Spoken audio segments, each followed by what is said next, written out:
Welcome to In and Out Podcast, where I have dope conversations with amazing people who have been freed from some form of prison.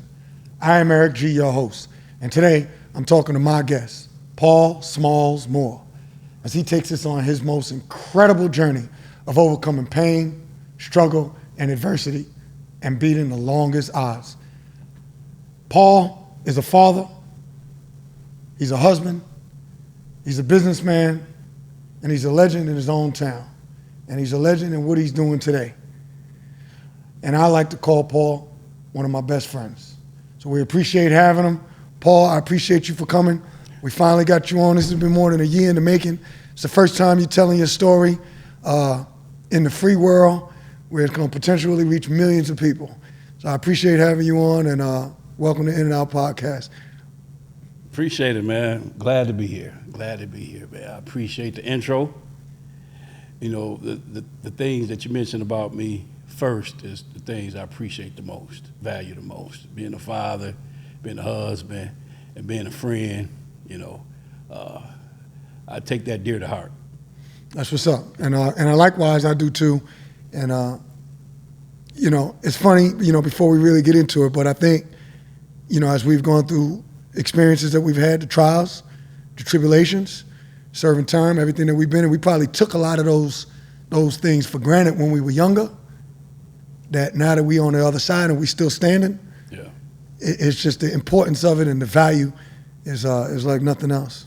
You know, it's amazing, man. You know, when you do a lot of reading and you read about successful people and people who may have been on their dying bed or something like that, right? You ask them if they could do anything different. You know, they probably would say, spend more time with my family, walk in the park. You remember those days when we first got locked up? You're in the hole, you're scared, you don't know what's going on, you're facing a lot of time. Or when you get alone in your bed, you know, some of the things you think about that you value the most, it's not a Lamborghini or a mansion, it's eating a cheeseburger and a strawberry shake. So for me, I live with that foot on my neck. Because if I'm asking God for anything that he could show me, and the first thing I just want to be there for my kids' graduation. Right? So why not value that stuff more than anything now instead of the Lamborghini or the mansion? Right. So yeah. Yeah, that's good shit. And so, you know, you're a businessman. You signed the first franchise deal with a company that was out of Vegas that had been around for many years. It made tens of millions, if not hundreds of millions of dollars. It was called Socks and Bottoms. You're the first man that did a franchise with them. Then you went your own way, and now you're doing Socks and Beyonds. You have multiple stores. You've got your brand, Cigars and Prayer. Got me into cigar smoking, and you're doing a lot of things right now. You're somebody that people that I know that we both know. Sometimes we joke and we say Smalls is the consigliere because some of your experiences, you know, I want to get back to like some of the things you're doing now. We're going to get back to that later in the conversation. But, you know, like a lot of people say about you, people that we both know, like you speak with wisdom a lot of times, like you were just speaking with now. And I believe a lot of that comes from the experience that you've had, you know, being up underneath that pressure, thinking that you would die in prison. Because at one point in time you had a life sentence. And we want to get to that also. But before I get to that, I want to know, like, who is Paul? You know, how did you grow up? Where did you come from? What was it like when you were growing up? Your family, your parents, did you grow up with both your parents? Did you grow up poor? Take us through that. So I had a two-parent home. My mom and dad was born in Clarksdale, Mississippi. I was actually born there too, but we moved at an early age. So I grew up in Milwaukee, Wisconsin. So I consider Milwaukee, Wisconsin my home. But I still have that Clarksdale, Mississippi blood in my veins. That's why I moved back down to Atlanta, get some of that South feel. Didn't you go to Mississippi and purchase some property? I did. Okay, I remember I that. actually purchased property right on the blues scene strip. If you know anything about Clarksdale, it's the home of blues, the original home of blues. I'm right up the street from Morgan Freeman has a spot right on the corner. So I was able to purchase a building that my grandma had when she had it at the thrift store when she was alive. Wow, So when I had the opportunity to buy it, I did. that's It was nice. a great feeling too. That's what's up. Yeah, I remember you telling me about that. Yeah. So you grew up two-parent home. You grew up in Wisconsin, Milwaukee, Wisconsin. Yep. How was it growing up? Were you were you poor growing up? Were you middle class? What was the deal? I don't know if I was poor or not. I knew that my mom and dad was there. I knew that we had 2 cars. Okay. I knew that we had clothes Okay. and food, and we could play with the other kids. So there was nothing about how much money we had at that time made a difference. Right. But I knew that we shared 2 family homes. Everybody on our block had their mom and dad there. And Okay. we played and we ate in the backyard apples and oranges and grapes and root bars, Gotcha. tomatoes. So yeah, I grew up on 45th and Lesbian. That's by a park called Washington Park. I heard it used to be a zoo like back in the 70s. But yeah, it was fun growing up, man. We was little bratty kids. We ran around, doing what kids do. Right. Throwing rocks at cars, playing basketball, stealing out of a candy store, Right. playing hide and go seek, normal stuff. Right. Yeah, I remember you saying the 45th because you grew up on. There's irony in this. You grew up on 45th Street. I grew up on 45th Drive, in New York. And then Donald Trump was the 45th president. I remember us having that conversation, Right. which you had that conversation, or you was wearing the 45th, 45, which could have had a double meaning. Could have been Donald Trump. Could have been where you were from. But I know that ended up leading to you getting down with the owners of Socks and Bottoms too. It did.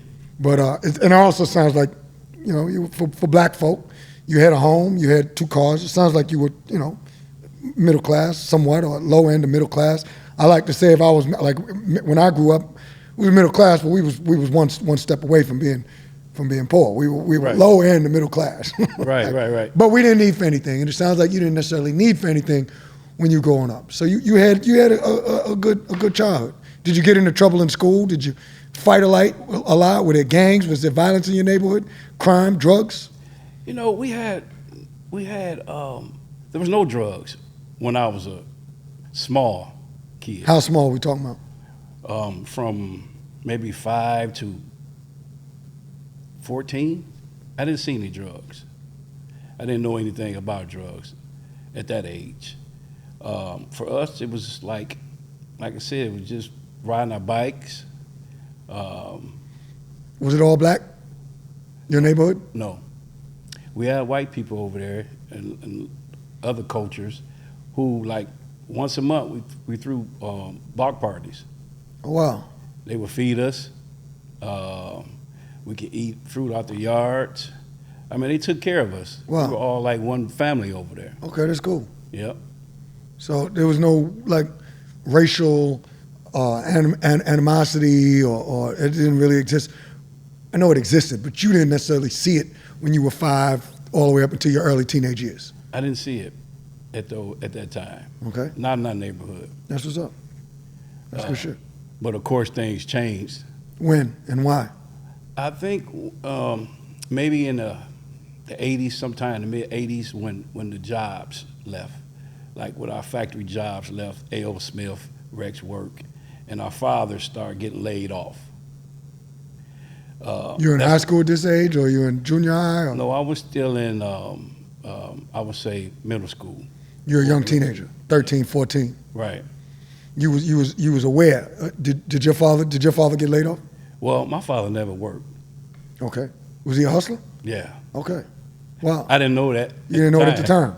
You just knew he didn't work. I thought he worked because he would leave all day and come back. Right. But I never asked what he did. Right. I just knew that, we can get new clothes, new shoes, the bills was paid. My mom, she didn't work at the time either. So I thought my dad worked, my mom took care of us. That was it. So, so your mother was a housewife and your father, he was a hustler, but as far as you know, it didn't matter. Your parents took care of you. Right. It was what it was. But as far as I know, from the other kids' fathers, they all worked. They worked a 9 to 5, traditional job. They're going to work every day, coming home. Right. So at any point when you were younger, did you ever start to question that? So I think that then that if they were on the dark side of things, they made sure to keep it away from us. Okay. I think. So I started to question when my father would have company over the house, and he would always lock the living room door where we couldn't come in, and we would start smelling funny smells. I'm like, what is that? I started getting curious, and then the kids start talking. What were you smelling? Was it weed? Were they just smoking weed or? Well, I didn't know at the time what it was, but it was cocaine. Oh, wow. Okay. Yeah. Okay. Yeah. So it took other kids in the neighborhood to put me up on game. Okay. Right? Because then the other kid's father, they had dual jobs, working and hustling. I found out later, right? So I would know, like, if my father bought drugs from one of their fathers, or my father sold drugs from one of their fathers and stuff like that. Never knew of the mothers doing it, though. It was pretty much the fathers. Yeah, I think my father never sold drugs, but when I was growing up, there weren't no females hustling. There might be, there might have been some, but we didn't really see it. Females, yeah, they weren't doing that. There might have been some females that got turned out, and they became, they got addicted to crack, and so they was turning tricks and everything, for crack. But ain't no females wasn't doing no selling, no drugs. No, not in my day, not in New York. Not when I was a kid. Right. We had females that would steal boosters. Boosters, that's right. That would bring clothes and all that kind of stuff, toys or whatever. But drugs, no, it wasn't my game then. It wasn't my game at all. So so when you get into high school, did you play sports? Were you ever a troubled kid? Like, when I say trouble, did you get into trouble? Did you get into fights? Did you get kicked out of schools when you was in high school? We fought like a dog. We fought each other. Okay. That's your first fight, right? Right. Brothers, cousins, right. Neighbors, friends. Right, yeah, that's natural. But we didn't kill each other. Right. So we fought somebody, we became friends later on. We might fight again. Right. We might have 3 rounds of fighting. Right. I might finally win one. You right. know? But yeah. The thought of killing somebody wasn't even there. It was just natural masculinity. Boys will be boys. Right, stuff that's like it. That. There was one group, when you went up in numbers, like we were on 45th, so 46, 47, 48th. Like, our school was like on 48th Street. So that side was more white. So they had a gang over there called the 48 Bat Boys. White boys. White boys. So we would meet at the park. We played basketball at the park. They would come up there and spray. This one, graffiti was in. Okay, right. Spray paint. It's in the 80s still, right? Right, so yeah, we got into it with them a couple of times, but nothing real serious. We wasn't a gang type. Right. Type, our fathers were smooth, big hats, dressed all the time, player type. Now I was going to ask you, so they were players? Right, they were, Max, if you want to call it, right? They were player types, real smooth, mellow. They kept themselves up. None of our fathers played sports that I knew of. Okay. But they were always fly. They were fly. They were macking on the females. They would dress good. Everybody had Cadillacs. Okay. Nails done, hair done, suits, all year round. I never seen my daddy wear tennis shoes. Wow. Right. Okay. Yep. So he was dressing every day, no matter where he went. He was fly. He was fly every day. That's what's up. So that's a Milwaukee thing. For the most part. Is it still like that to this day? You know what? Yeah. We were known for a lot of the pimps. One of the most famous pimps, my homeboy, which is ex-pimp, I'm gonna put out there, Pimpin' Ken. Shout out to Pimpin' Ken. Shout out to Pimpin' Ken. All right, that's what's up. You know Pimpin' Ken. He's one of my homeboys, but it was people the likes of him and older we were more on that type of time. Ladies, Cadillacs, Right. dressing fly. You know, treat each other with respect. You know, we gambled a lot. So it was smooth like that. Okay. Is Milwaukee, that's considered the Midwest? Yeah. So is that like because I think, was that like that in like Milwaukee, maybe Detroit, maybe Ohio, Cincinnati? Was that kind of all similar Right. during that time? That's a Midwest thing.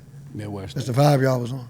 And Chicago can get like that. And Chicago too, that's right. Chicago, you know, more gang.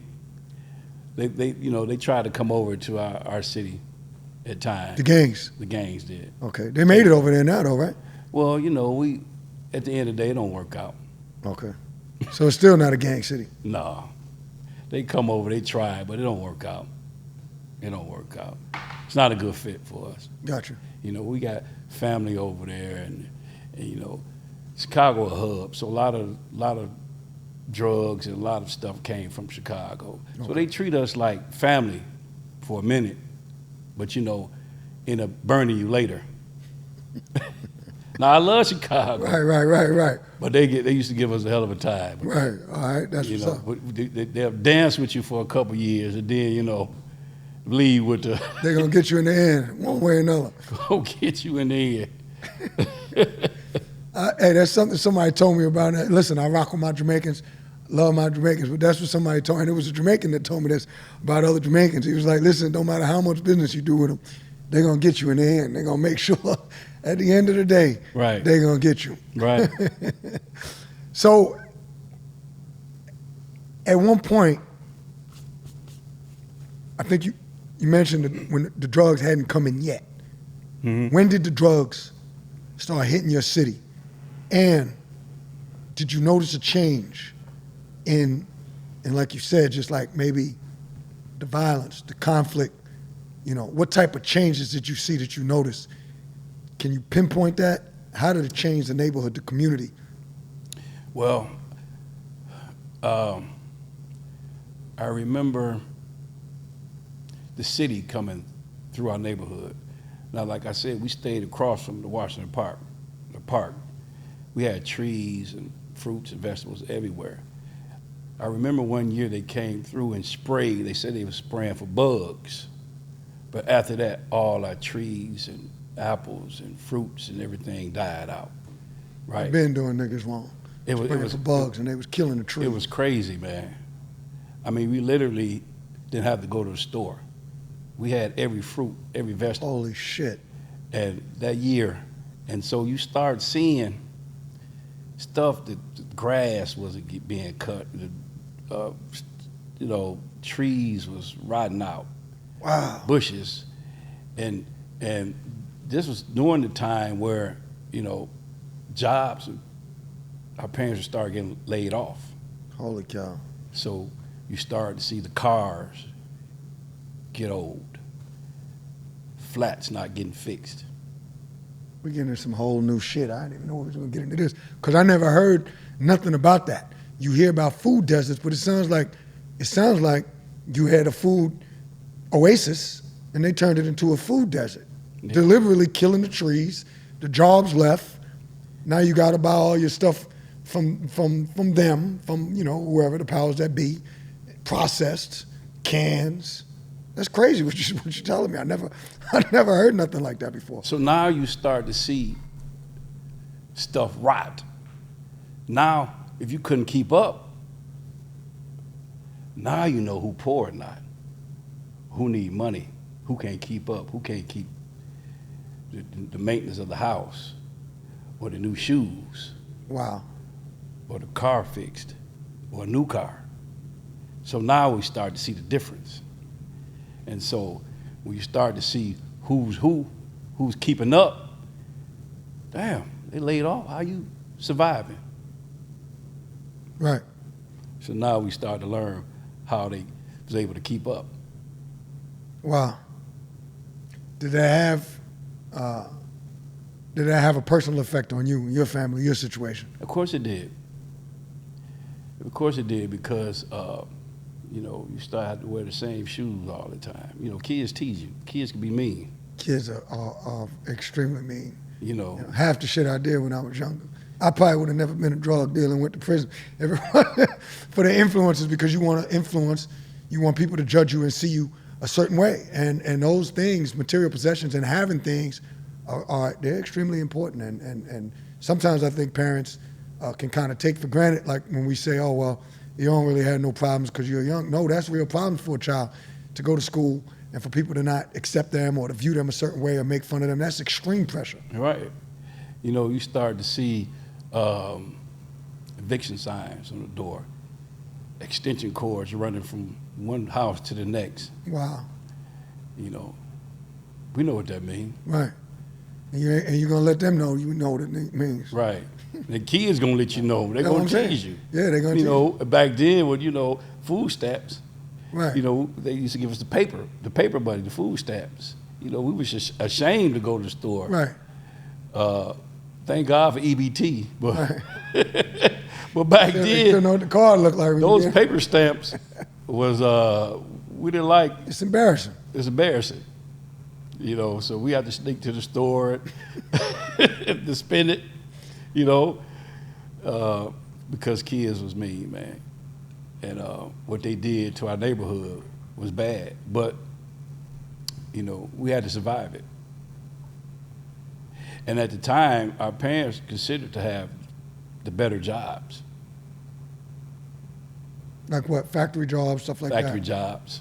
But you said they started moving the factories overseas. Start moving that. Now they took the jobs out of the community. Now they took the jobs out. Flooded the community with drugs. There you go. So what else was we going to do? We had a bar, a neighborhood bar, mixed crowd, called Gaslight. All our fathers hung out there, and this is where it all began for them, I believe. At the bar. At the bar. When you say for them, what do you mean? I mean, for like our fathers, and just the hustle of the white people wanting to buy drugs and mingling with black folks. This was like a meeting place. So, you know, they got so cool with our fathers, they became cool with us because we would cut their grass, take out their garbage, or wash their car or whatever. So when our fathers started to become victims of the drugs, guess who was up for bat? The kids. The kids. The kids. So when our fathers couldn't hold it down no more, we had to. Yeah, that's so true. You know, and just like we talk about that, you know, you can call it masculinity, you can call it toxic masculinity, you can call it whatever you want. I don't think it's a race thing or nothing. Men are naturally going to want to take care of the family. They're going to have a natural, you know, like want to be able to provide. So it's just like we used to fight when we was younger. Okay, now you might not be fighting as much, but when you start seeing that there's a need to be filled, you want to be able to earn. And if you don't know how to earn, and number one way to earn is to sell drugs in the neighborhood, you see people making money, you're gonna get involved and you're gonna wanna make money. So I mean, how did it happen for you? I mean, you kind of described it, but you know, I detoured. I started stealing. You started stealing first. I started stealing first. Okay, stealing how? Like what type stealing of clothes. Okay. Stealing cars, stealing jewelry, stealing minks. You know, I didn't like selling drugs. You know, didn't understand it, didn't like it. And besides, with the drug money, I was gonna buy that kind of stuff. I was gonna buy the clothes. I was gonna try to go get a car. You cut through the chase. You went straight to what you wanted. Yeah. No one can figure it out because I'm still looking fly, right? I was able to sell a pair of pants, pair of Guess or Jabot jeans to one of the kids at school or whatever. Keep a pair for myself. Steal a coat, go retag or pull a car, drive it. Let them sell the drugs and they come and buy everything they want from you. There you go. Natural business. And I'm dressing just like them. Okay. So that's that business side of you. Yeah. I had it very young. Yeah. You can really tell how much a person got in their bank account by just looking at them. I can fake it. Right. Right? Right. But you don't know. That's right. I can look the part. Right. Right. So I figured that out a long time ago. Right. Right. How long did that last for? Uh, How were you able to keep the cars? I mean, they weren't like changing VIN numbers and doing some of the things they do now. yeah, oh yeah, they was doing that. They were. Yeah, I learned about that game. First, it was just joyriding. Okay. When I got a little money from stealing, there's money in stealing now. I mean, I wouldn't advise it, but I was stealing the top designs back then, wearing the top designs back then, and was able to actually buy a car. But one of the cars I bought, my first car, was a retag, which I bought an old Cadillac, that was the engine gone. And go steal a new Cadillac, similar like it, change the tags. Now I'm back, riding good again. Right. So how long were you able to keep a car? I mean, you keep a car like once you switched it up, you could basically that was your car. That was your car? Did you ever get caught for stealing? No. Why'd I you? actually sold the cars too. You sold them, right? You bought and sold cars, Right. clothes. Did you ever get into jury? Did you ever hit jewelry stores? I did. How'd you do that? Was it smash Credit and grab? card. Okay. Wow. Okay. Once, we did the snatch and grab thing. You did. The tuck and fold thing, all that kind of stuff. But then I learned about the paper game. Credit cards, fake IDs. Okay. Like, damn, they'll just give you this stuff. Wow. So once I learned that, it kind of changed the game for me a little bit. Yeah. My last time, jury, let me see, some rings, mink coats, stuff like that. Cashed out on it. Got a nice piece of change, and that was the last time I stole. And that was probably about 15. Okay. Mm-hmm. So, but why was it the last time? If you never got caught, why did you stop? Because most times if we doing something illegal, like I never would have stopped selling weed if I never got caught, right? If I never went to prison, I'd probably be selling weed to this day. My best friend, he was selling drugs as a kid.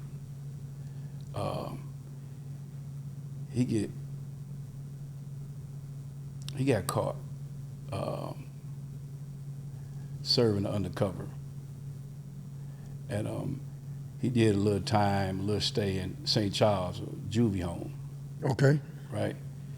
So y'all around 15, 16, y'all still juvenile. I think maybe, yeah, we were under maybe 14. Under 18, okay. Right. So, he had to go to juvie for a couple months, I believe. And so his customers used to still come by, right? So, right. So at the time, I had this little money. Right. I had about 30 grand Okay. from just selling minks and jewelry. That's a decent amount of money back then. Right. For a 14, 15-year-old kid. Right. So He was balling. somebody introduced me to the drugs. And so I'll start serving his customers Got you. while he was gone. Wow. Didn't like it, but it was faster. It was easier. It was much more money.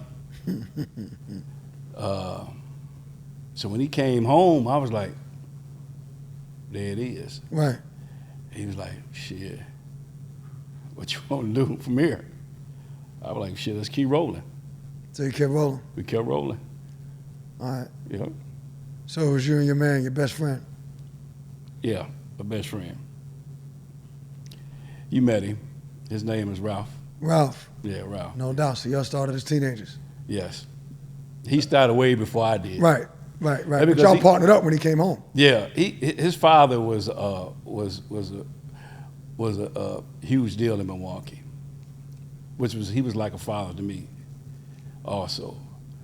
But his father laced him up early in the game, and then I came along. So y'all are still in high school, 15, 16, whatever it was. Yeah. I stayed with high school. I still wanted to graduate. Okay. I still wanted to do something different. What about him? What about Ralph? He dropped out. Oh, he did? Yeah. He was making too much money. He was like, fuck it. Oh, yeah, he was gone. Ralph is a money guy. Okay. He don't care none of but Right. the dollars. Show me the money. Show me the money. Right. But he's a smart dude, though. Right. So you seem like you were beyond your years at that age. Did you would save your money? I mean, obviously you still like nice things, but still you had 30 racks at a 14, 15 years old. Yeah. You know, just from stealing, then you got into hustling. Yeah. So did you level up? You went above that? I did, but I'm a risk taker. The money's in the risk, right? Man, I'm a creative. I've started over so many times. You know, if you had a great idea, you can come to me. If I got this money sitting. Back then? Back then. To today. To today. Right. Let's do it. Let's invest in the idea. Right. Take a chance. And you know, I have to pump the brakes sometimes, but sometimes I jump out there too much. But yeah, I'm still that guy. Right. Yeah. That's what's up. So how did you what you and him? It was you and Ralph. It was just you two at this time, or were there others? Well, see, like I said, our neighborhood was very close. We were a neighborhood that anybody from any neighborhood can come by. We were like a safe place because of who his father was, who my father and the fathers was. We had a lot of good relationships with the whole city, so people loved us.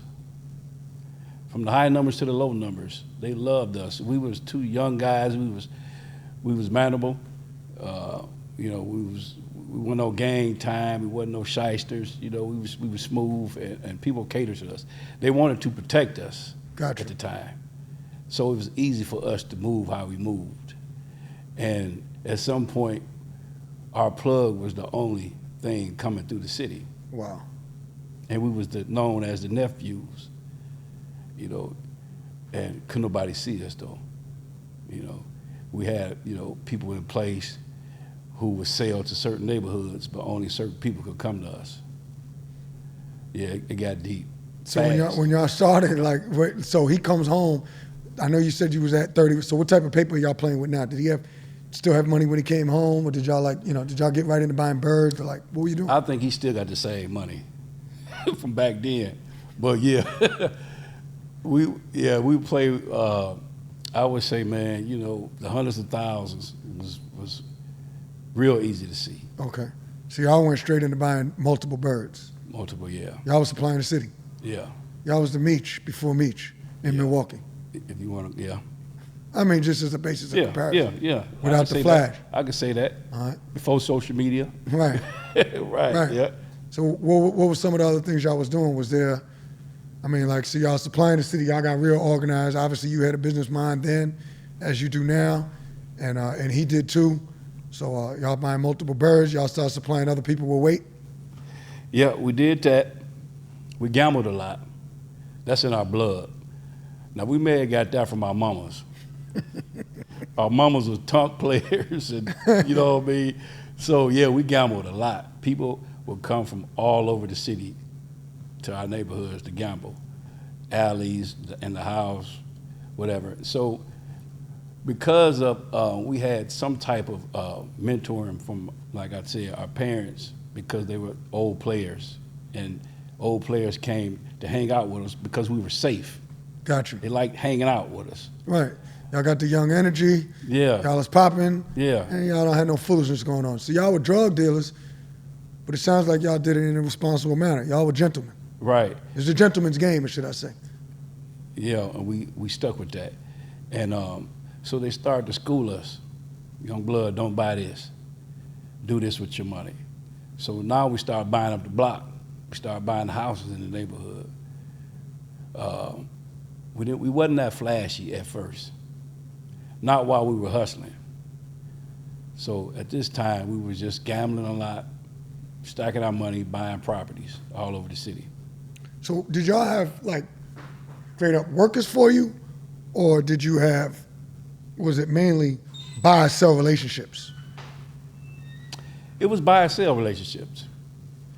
And I'm glad you mentioned that, because when we talk about the case, that's what ended up getting my case overturned. Because they tried to put you as a kingpin, leader, organizer, or some. Listen, homie, you got to understand, which the Seventh Circuit understood. Like, we were a close-knit family. We were cousins, friends, childhood, sweethearts, and, whatever. We wasn't no organized gang. Right. Nobody gave people instructions. You may have it today, I may have it tomorrow. I already know. Right? And so if I said, man, go ask Lil John for it, I ain't got nothing. Right. Right? You gonna go to Lil John. Right. I'm not directing traffic to buyer, seller, referrals. Right. They're gonna use methods as referrals. You refer customers. All type of bullshit.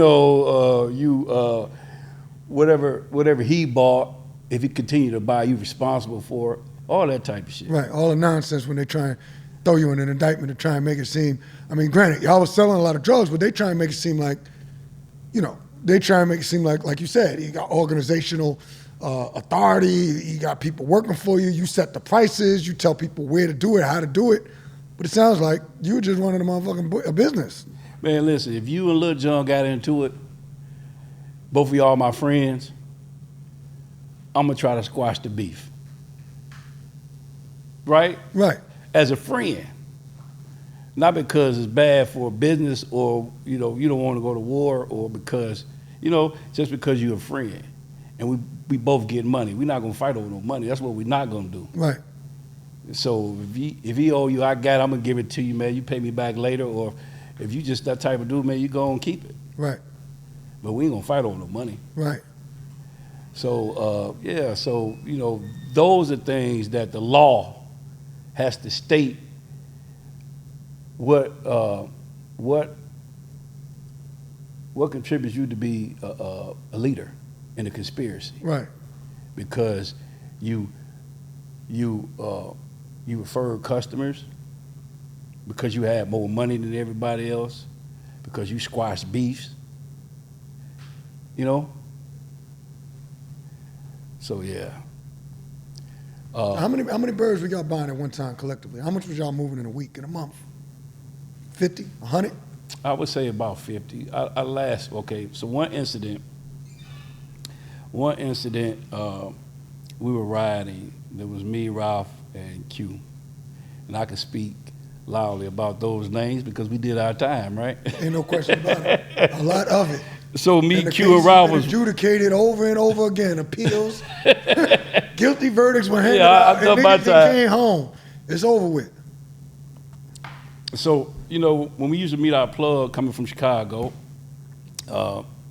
Mexican cartel, right? Yo, we dragging it out of them. These guys, these old players, from the old school, they didn't tell their story. That's why it's the first time this man is telling it. It's crazy because I'm listening to it out loud, right? You can read it in transcripts, but now I'm saying it out loud. It's crazy. Am I really doing this shit? Right. Yo, this is the man behind the motherfucking curtain. I'm just gonna go ahead and say it like it is. One of the last of the Mohicans, Smalls, and we ain't in Milwaukee, but he reporting live about what was going on in that era, and he was one of the best that ever did it. And but there's transcripts of this shit, so. Yeah. So I'll give you a transcript story. So we had just left the plug. Like when we would meet the plug. Was the plug from Milwaukee or was no, he? they're from Chicago. Okay. They would come over and we had trap cars. The trap cars then was cars with compartments, hidden compartments. Okay. The dash and the side of the door, or whatever, right? Right. So when they'd come, we would just change cars. Right. So the plug was African American? Was he black? No, they was Mexican. Oh, they were Mexican. Okay. Yeah, it was Mexican. Okay. Were they connected to cartel or you don't? Oh yeah. Okay. Well, Latin Kings, King of Latin Kings. Okay. That's another story. Right. Well, yeah. So they would come over and we would change cars. So me and Ralph kept everything secret. We were like this. Now, I'm like this with Quan too, but me and Ralph was like another tier of friendship. Quan is another. Quan is Ralph's cousin, but he was one of my co-defendants too. Okay. And how many people? It was you, Ralph, Quan, Steve, and Big Lee, which is Ralph's father. Ralph's father. Okay. Right. 5 people on the case. Right. Okay. Yeah. So the plug will come over. The plug would come over. Trap cars. Load just came in. So I think Quan wanted to go. We were selling Quan a 9, or Quan had to sell for a 9-piece or something like that, 9 ounces, right? So Quarter key. we didn't tell Quan about the trap car. He didn't know about the trap car. Only me and Ralph know about the trap car. So for some reason, the cops got behind us, right? Now it was a wagon. The wagon had Illinois plates on it. So the cop got behind us and got to following us. We was like, shit, should we throw? Quan had the 9-piece on him, and he was thinking about throwing it out the window. We thought about putting it in the trap compartment. We were like, no, we don't want to show nobody what. You got police behind you. Right, we got police behind us, right? Gotta put it in the trap. But it was certain things you had to do, and they would have seen the movement inside the car because it was a wagon. This was a wagon, so we had to come through the back seat or whatever. But so we was like, damn. So they pulled us over. For some reason, Ralph said, man, let me get out and talk to her. I'm in the passenger seat, Quan in the back. Ralph was driving. Ralph was driving. So Ralph get out the car, and he was like, get back in the car, get back in the car. So when the police told him that, I reached over with my left foot, put my foot on the gas, and, put the car in drive and took off. I'm driving from the passenger seat. Get the fuck out of here. Right, so only thing I can think is. Ralph was out of the car? Ralph out of the car. So he just ran. The police chased us in the car. Gotcha. Ralph was still on foot. Right? But we were close to the neighborhood. But anyway, so we were able to throw the 9-piece, and we all had guns, out the car. Gotcha. And me and Quan got away. They caught the car. And so we got rid of the drugs, got rid of the guns, whatever, right? But Ralph walking up the street, the police pulled him over. So they associated him with the car. We fought it. They dropped the case later, ended up dropping the case during the time. Wow. We thought we won. Wow. Now, we got this wagon that got towed. 50 keys, 300,000. Holy shit. In this car. So we contemplating, man, should we go get this money? Right? Or leave it there? Should we go get it or leave it there? Man, we thought about it. 50 keys. 300,000. And that's how much it cost, or there was 50 keys plus 300,000? Plus. Wow, how much were you spending for a key back then? We were like about 16. So 10, 16, so that's like 80,000. That's like, 50. That's like 800,000. Yeah. Okay, plus 300,000. So you got more than $1 million combined. Yep. Work and blow in the car, yep. in a wagon. And you like, so y'all put all your money together when y'all bought? Yeah, we did that. And so Ralph had to fight that case before we even touched the car. What case? The case where they pulled him over. What did they charge him with? Well, they associated him with the car. But they found what was in the car? They found stuff that was outside the car. Okay, the guns. The guns and all that kind of stuff. He said, and we didn't know at the time that they didn't find the stuff in the car. Right. Of course. That's why you're like. That's why, they try to say you fled. That was enough to give him a case. So fleeing from the police and all that kind of stuff. But Ralph was walking. He was walking, but. He didn't flee. Oh, he did. He ran. Exactly. But at the time, that was our stance. That was our stance, right? Right. So he ended up beating the case. They dropped it without prejudice. Without prejudice. You know what you wanted them to drop it with prejudice, we didn't so they could never bring it back up. Oh, you didn't know it? No, we didn't know that. That was we got indicted in 2001.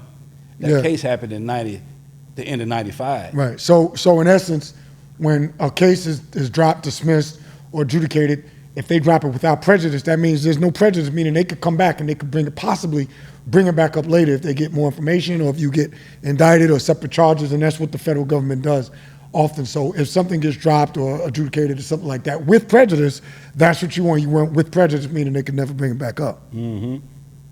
We didn't know. We don't know it. We never been arrested. But you had an attorney, didn't you? Well, I didn't. But Ralph's motherfucking attorney didn't tell him that? No. Yeah, apparently not. Motherfucking creep. Yeah, apparently not. And He known the whole time they could bring it back up. you know, at the time, you just want to not go to jail. Yeah, but his attorney still should have explained to him at some point, you know they can bring this back up, though. Right. But see, me and Ralph at the time, we were done after that anyway. So when we decided to go get the stuff out the car, it was probably a year later, right? So when we went and got the stuff out of the car, we was done. Got the stuff out of the car, we're going to flip this, and then we're officially done. So we're still in that police impound or whatever. Yeah. Oh, we go get it. Oh, because he beat his case. He beat She's his like, case. we're going to get our motherfucking car plus $1 million. Which was still in the car. Right. So when we got the car, shit was still in there. It was still, they never found it. Never found Holy shit. We didn't know that. We were like, man, let's try it. Because they never brought it up. They never said it. We just thought they was trying to be slick. Right. You know. You waited a whole motherfucking year and went and got it. A whole year. And it was in there. It was in there. Incredible. So Unbelievable. Now we a year not dealing drugs. And then we started back just to get rid of what we had. So we gave it out to our people. The closest friends. Which was, Why did y'all stop dealing? Because of that incident? You was just like, yo, we got enough, we got paper. well, I always wanted to get out. But y'all must have been doing well now. I mean, if you, Yeah. you lost 50 birds valued at about $800,000, which you paid for, so you would have made more than that. You got $300,000 in a car that you don't fucking touch for a year. You beat this case, y'all must have been doing well. Right. So you said, I mean, was it that case that said, fuck it, we doing good enough, we out? It was always a plan for me and for Ralph too. I mean, we were established with homes, we had cash, and we know how to gamble. And when you say homes, you had homes Rental as businesses properties. too, rental property, you bought the block. Right. So it was a done deal anyway. It was a done deal anyway. It's like, we good. We can survive this, right? Let the next group come up, right? Which was Quan and Steve, our other co-defendants, right? They started doing their thing. Me and Ralph out the way completely.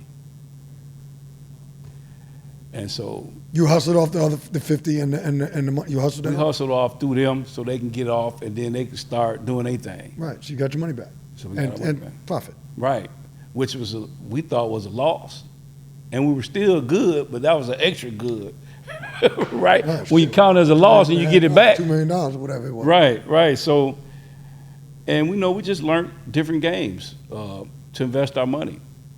And now we can buy, because now we don't have unexplained wealth, because we got rental properties we get money from.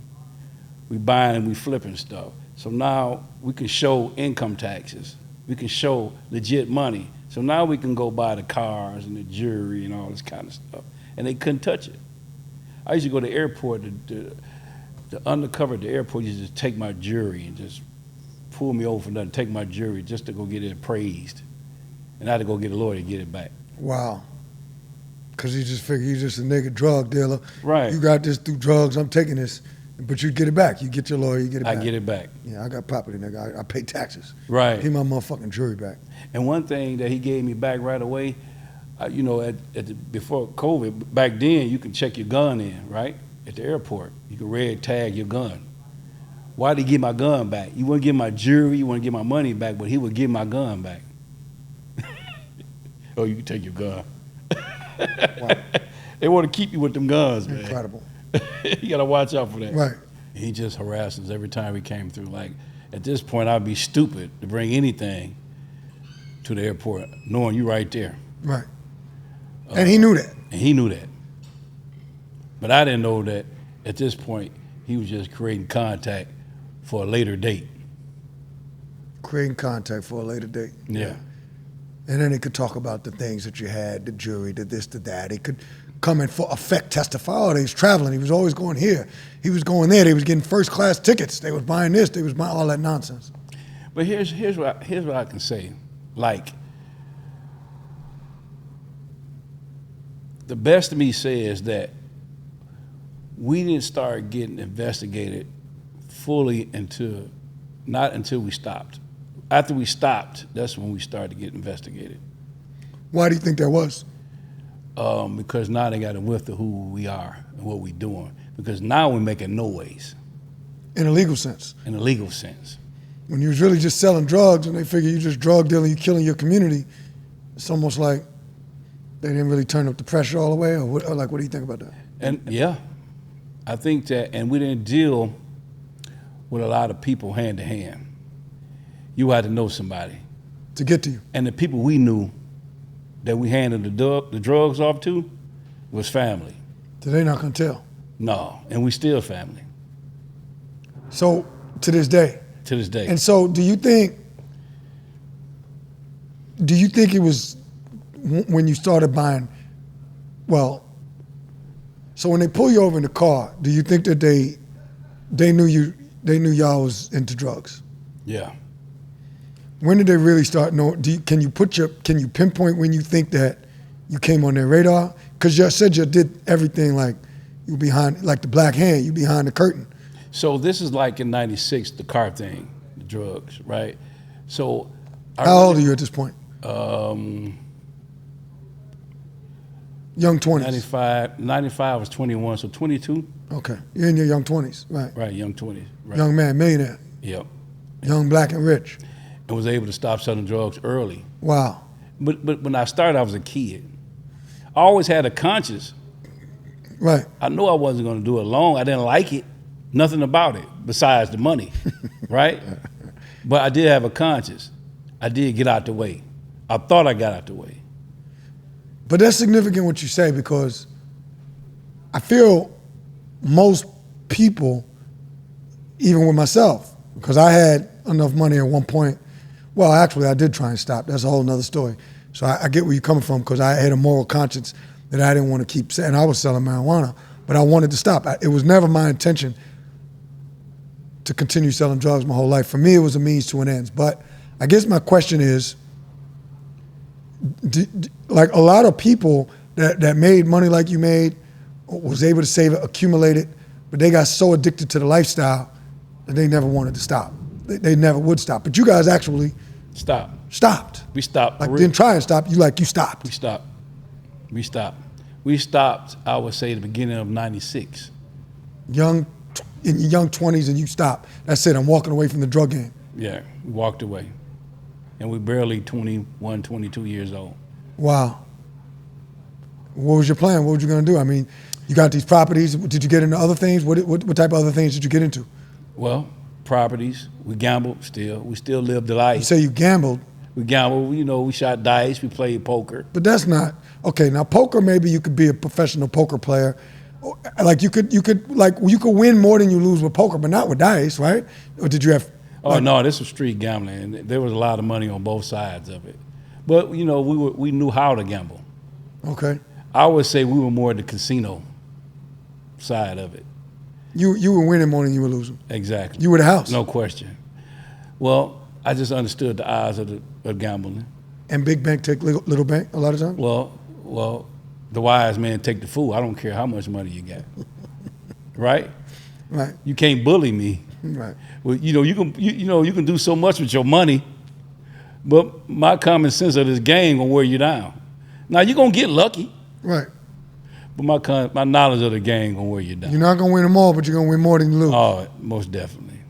All right. What else did you get into? Did you get into the entertainment business, anything like that? I did.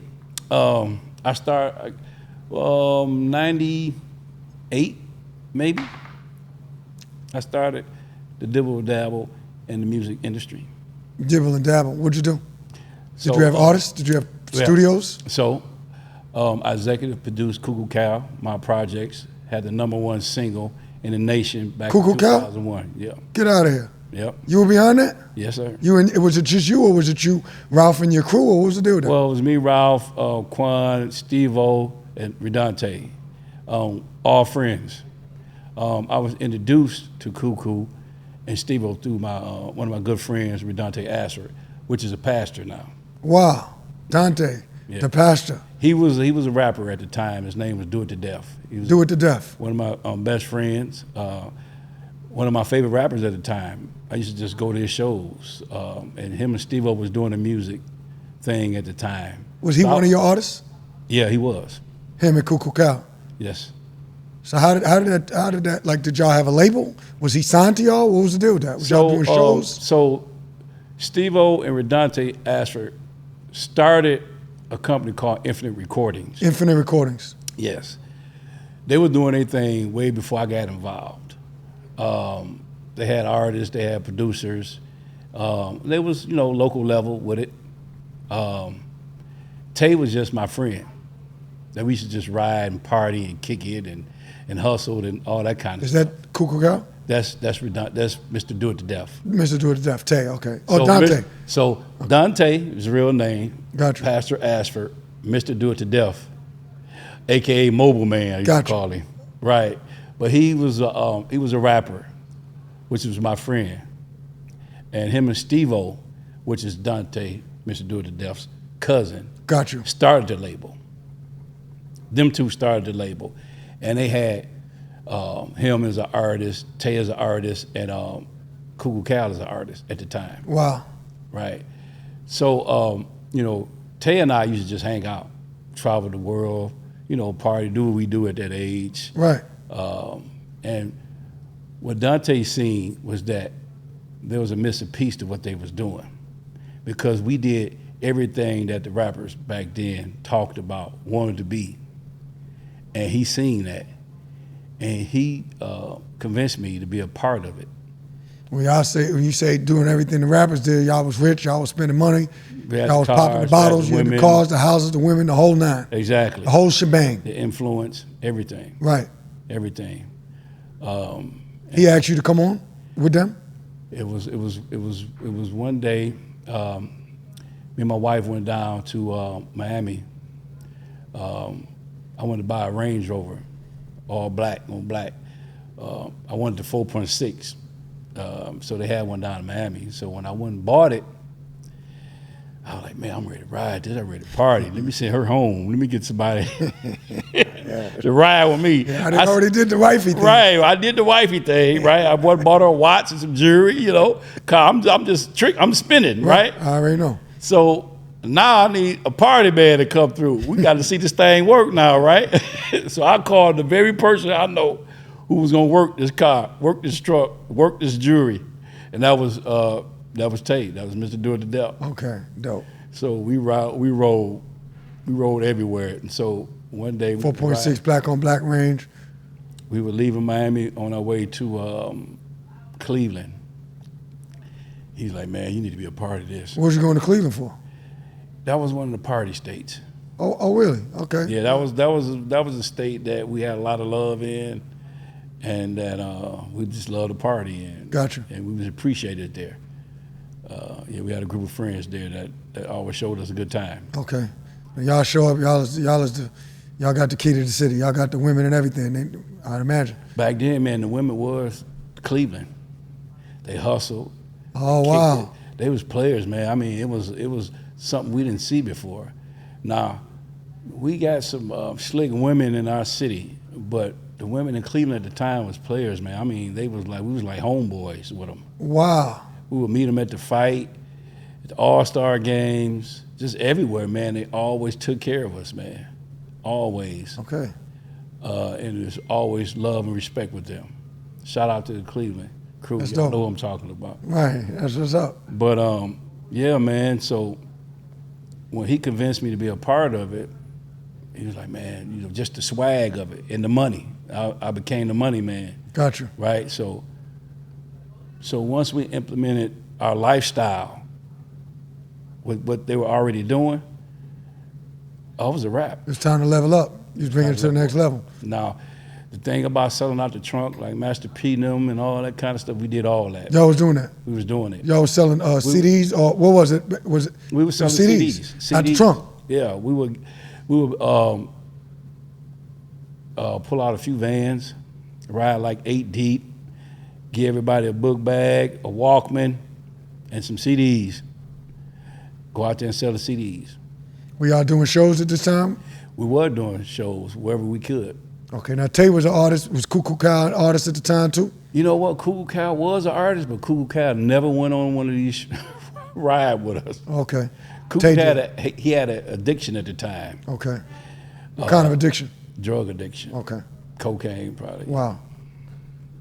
But it came a point. So you signed Cuckoo Cowdo, right? I mean, didn't it come to a point where he was one of the hottest artists in the nation that had the hottest single? And what was the name of that single? So it was My Projects. My Projects. I remember that song. Yeah, it came out on Tommy Boy Records. Okay. So we did the leg work. We went to every city. We would go to every city. There was a convention.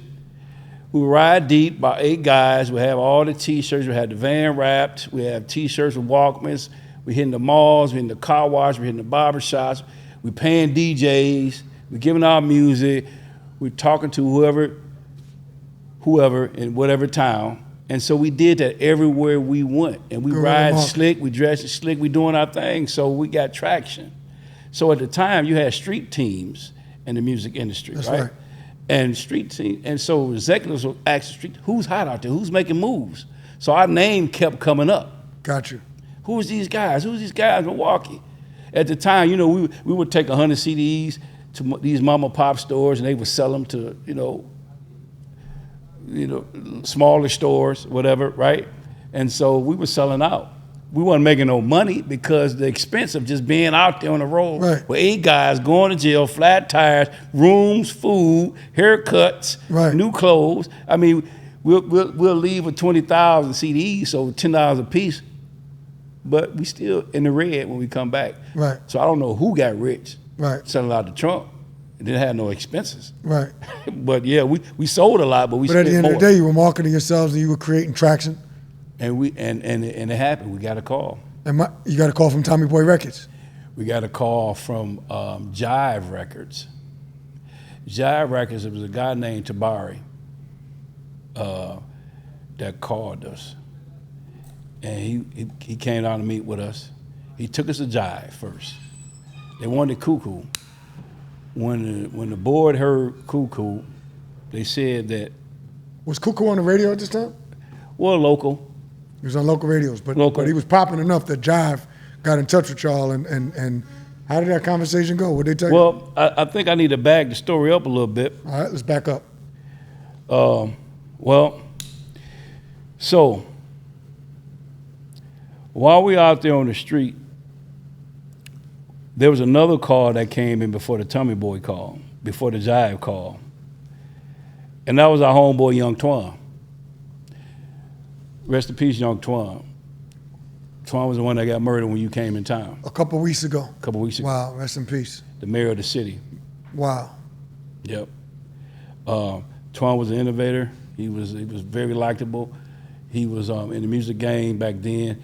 He went to a show one day and met Draper and balled them. Met Draper. Tony Draper, Tony owner Draper. of Schwab House at the time. Owner of Schwab House. Wow. They liked him. 20 went back to Houston with him, hung out with him.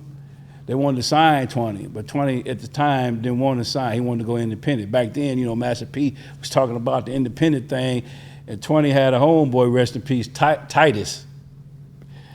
Titus was close to 20 like I was to Ralph. Titus and 20 was very close friends. Right. But Titus was the pit boss. He wanted his own record label too. So he convinced 20 not to sign. We're gonna do our own Right, thing. fuck that. We're going to do our own. We having money. How much they gonna pay us? $250, man. Come on, now we been spending that, right? So you couldn't give us enough 20 money. was with y'all. Well, 20 Did was they have on his his own own. money? No, 20 was on his 20 was just a friend. Okay.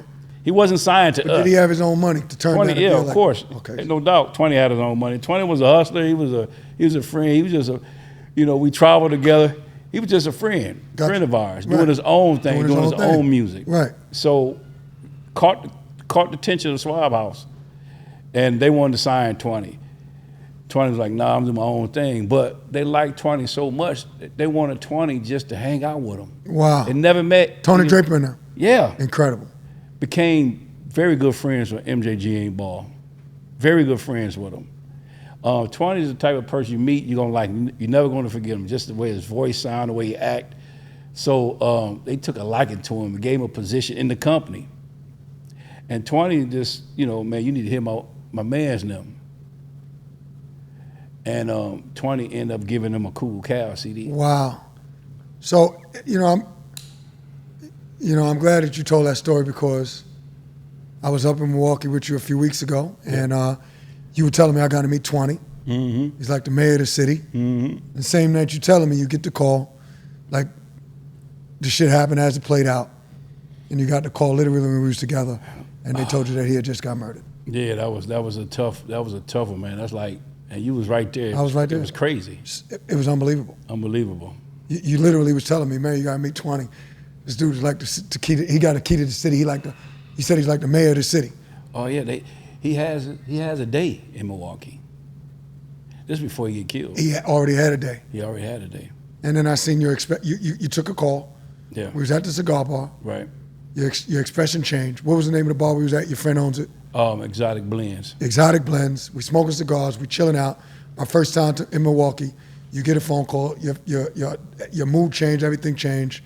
And that's when you got the call that 20 had got murdered that same night. Yep. Just in the crossfire. Two rival dudes getting into it. And he just happened to be out promoting the event he was having that night. And got caught in the crossfire. Yep.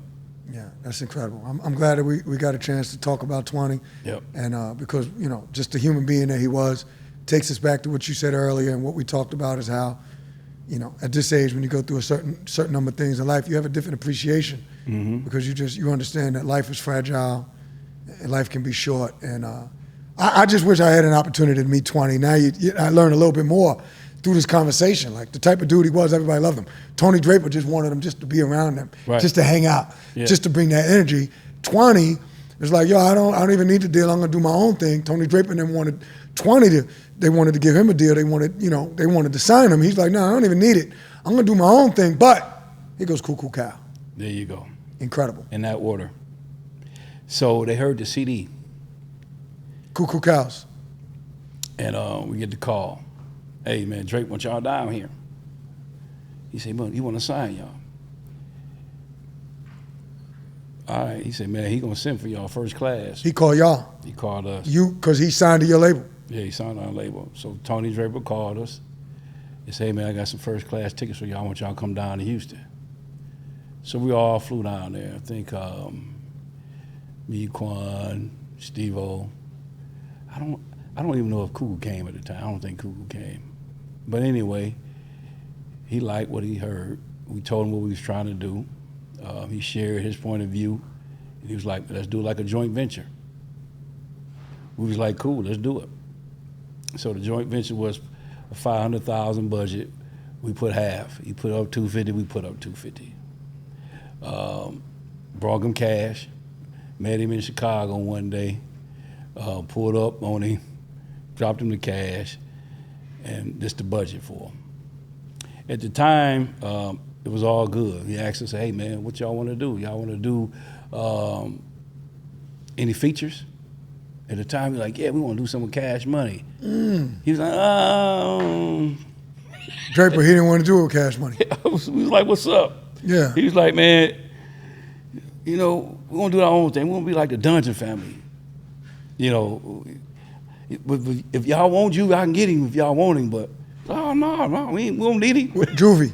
Juvenile. We want a Juvenile from right. Cash Money. We wanted Cash because right now that high and all that stuff was right. taking off, BG was taking off. We wanted to do features with somebody that was hot. So he was kind of like, we didn't understand the background, the history of them. Gotcha. And I won't really speak on their stuff, but yeah, it was something going on with them, but we didn't understand. With Tony Draper and Cash Money. Right. Some type of controversy didn't have nothing to do with you. That's this story. Yeah, that's their story. All right. So, we made the deal happen. Oh, you still made it happen? We still made the deal happen. We didn't do the song with them just yet, but we made the deal with Draper happen. So now we promoting the album. We promoting the venture with Swab House and Infinite Recordings and things like that, right? And yeah, man, and all of a sudden the stuff came to a halt. It wasn't because of us. It was because of what Draper was going through with Universal. So we didn't understand. He never shared it, right? But whatever they was doing to him, his business with him, held us up. Gotcha. We ready to go. We ready to do all we need to do. But he wasn't answering our calls. He was avoiding us, and it seemed like he was just avoiding us, like he maybe just took our money or something. Right. So now we like, man, what's up with this? Right. Right? But we didn't understand what he was going through with Universal and all the other stuff. And he was just going through some record labels, some industry Stuff. whatever it was. I mean, Swab House don't exist for a reason now. I mean, the legacy of it do, but the business of it has, diminished because of whatever, Which led back to that time. which led back to that time. And we didn't understand what he was going through at the time. Only thing we knew, we gave you our money. We want to put our album out. We gave $250,000, nigga, in the 90s. Exactly. This ain't no small change. Exactly. That's more than $1 million today. And so, to us, he was, almost like he did a Chicago thing on. He ran off with our money. Yeah. But these are idols of ours. MJG, A-Ball, come on, man. We worship those dudes. Right. And so it was like, I know he didn't play us like that. So, we went through that legal thing and beef thing. Not really no beef, but it was kind of like, it messes up. I don't know what it was, but we continued on. We used that leverage and started doing our own thing even more. And then the Jive and the Tommy Boy record started to call. Okay. And that's when we end up signing to Tommy Boy Records. So you had never signed to Swab House? We No, did, you were doing a joint venture. We did a joint venture. You was able to get out of that? I was able to get out of that. Okay, and you signed a Tommy Boy record. You signed, did you do a joint venture with him or did you just sign? We did a single deal with Tommy Boy Records. Okay, so Infinite Recordings. Infinite 4-5. And I should have took you back to how Infinite Recording was Redante and Steve-O. 45 was the neighborhood I grew up in. Gotcha. When we merged and did our thing, it was Infinite 45. We changed it to. Infinite 45. But 45 was kind of like the street element of Infinite. I got you. Right. Yeah, which was you. Which was me. Smalls. And Ray. And Ralph. I mean Ralph. My yeah, bad. Yep. Sorry about that, Ralph. Yep. And that's how that worked. And we got along great. We were friends. We trusted each other. We had each other back. And still to this day, we remain friends. Right. How did it go with Tommy Boy and them? Oh man, they gave us the green light. How did that single deal look? I believe they advanced us like 50,000. Did y'all have to put any money up? No, it was something like advance us 50,000, and then if it popped, then we can renegotiate for an album deal. Okay. Things like that. So at the time, like I said, it wasn't about the money. We just wanted the exposure and to get in the door because we're hustlers. We're not going to bank on one song or one person. Get us in the room and we're going to do our thing. Right. Right? So whatever you offer, that's not going to be the end of it. That's right. Right? So that's how we felt. You wanted to just get in. Just get in, get your foot in the door. Basically that's like an icebreaker. Just an icebreaker. And then you show and prove, and then we come back to the table and make it happen. And the thing took off. And it took off. We was number one. In the country. In the country. Cuckoo Cow, My Projects. We almost did a Nelly, but Wow. then we get busted. Holy shit. When you say busted, you mean you got indicted. Because you weren't dealing anymore. I wasn't dealing anymore. That was the whole thing, right? How many years had you been out the game? 5, 6 years. 6 years. Wow. I got indicted. We stopped at the end of 95, beginning of 96. Holy shit. I was indicted October of 2001. Holy shit. It A don't couple even months make after sense to me. 911. Listen, I can tell you a story about that. I was on the run when 911 happened. I was in New York. Why were you on the run? Because they were looking for me. They indicted us in 2001. Okay, but you said, so you was actually indicted before 911. Because you said October, not 2001. Well, okay, that's when I actually got caught. Okay, it's in October. But the indictment came out before 911. Came out before So 911. like, I'm gone. Exactly. I got caught in October. Yeah. Catch me if you can, nigga, I'm gone. But they grabbed Ralph. Holy first. shit. No bond? No bond. And So you already knew that was coming for you? Yeah, I ran for about 2-3 months. Wow. Right. So that's what led me into October. Got you. You know what I mean? Yeah, so that's how it happened. But where did they catch you? In my lawyer's office. All right. So when you was on the run, did you stay in the city or what was you doing? Well, And when you say they, let's be specific. This is feds, right? okay, feds, right. Okay. So Federal indictment. federal indictment, us versus United States. United States Attorney versus you and all your co-defendants. So when it happened, me and Ralph, we talk and meet up every day. I had a store, I had a liquor store on Appleton in Lisbon. Oh, wow, you had a liquor store too? Had a liquor store at like a sub shop with like an apartment in the back of it. So we just go hang out there. So I call, like, I'm on the way up there. I'm talking to Ralph on the phone. And we talking. Just obviously, wait a minute, he's in jail? No, he's on the phone. He's driving. Just before they grabbed him. Right. We're about to meet up at the store. But you know the day after y'all? No, we don't. Okay, I don't. got you. This is how it first happened. I got you. So I'm talking to Ralph, like, hey, meet me up at the store. We talking on the phone. He said, man. Did Ralph have ownership with you in the store? No. Okay. He was like, man, there's people following me. I said, who? He said, look like them people. Oh my The God. feds, right? Right. I said, damn. He said, yeah. He said, man, they pulling me over. I said, straight up? He said, my mom almost, where you at? I said, where you at? He said, I'm on 51st. I said, man, I'm right here on 50th. He said, man, I'm about to pull over, right? I said, cool, I'm coming around the corner. So we hang up the phone. I'll go around the corner. I see him pull him over, but when I spent the corner again, he was gone. All the police cars was gone, he was gone, and he didn't answer the phone. I was like, damn, what happened? So now I'm spooked, right? So I kept going, I didn't stop at the store. At the time, I believe they followed Ralph from his house.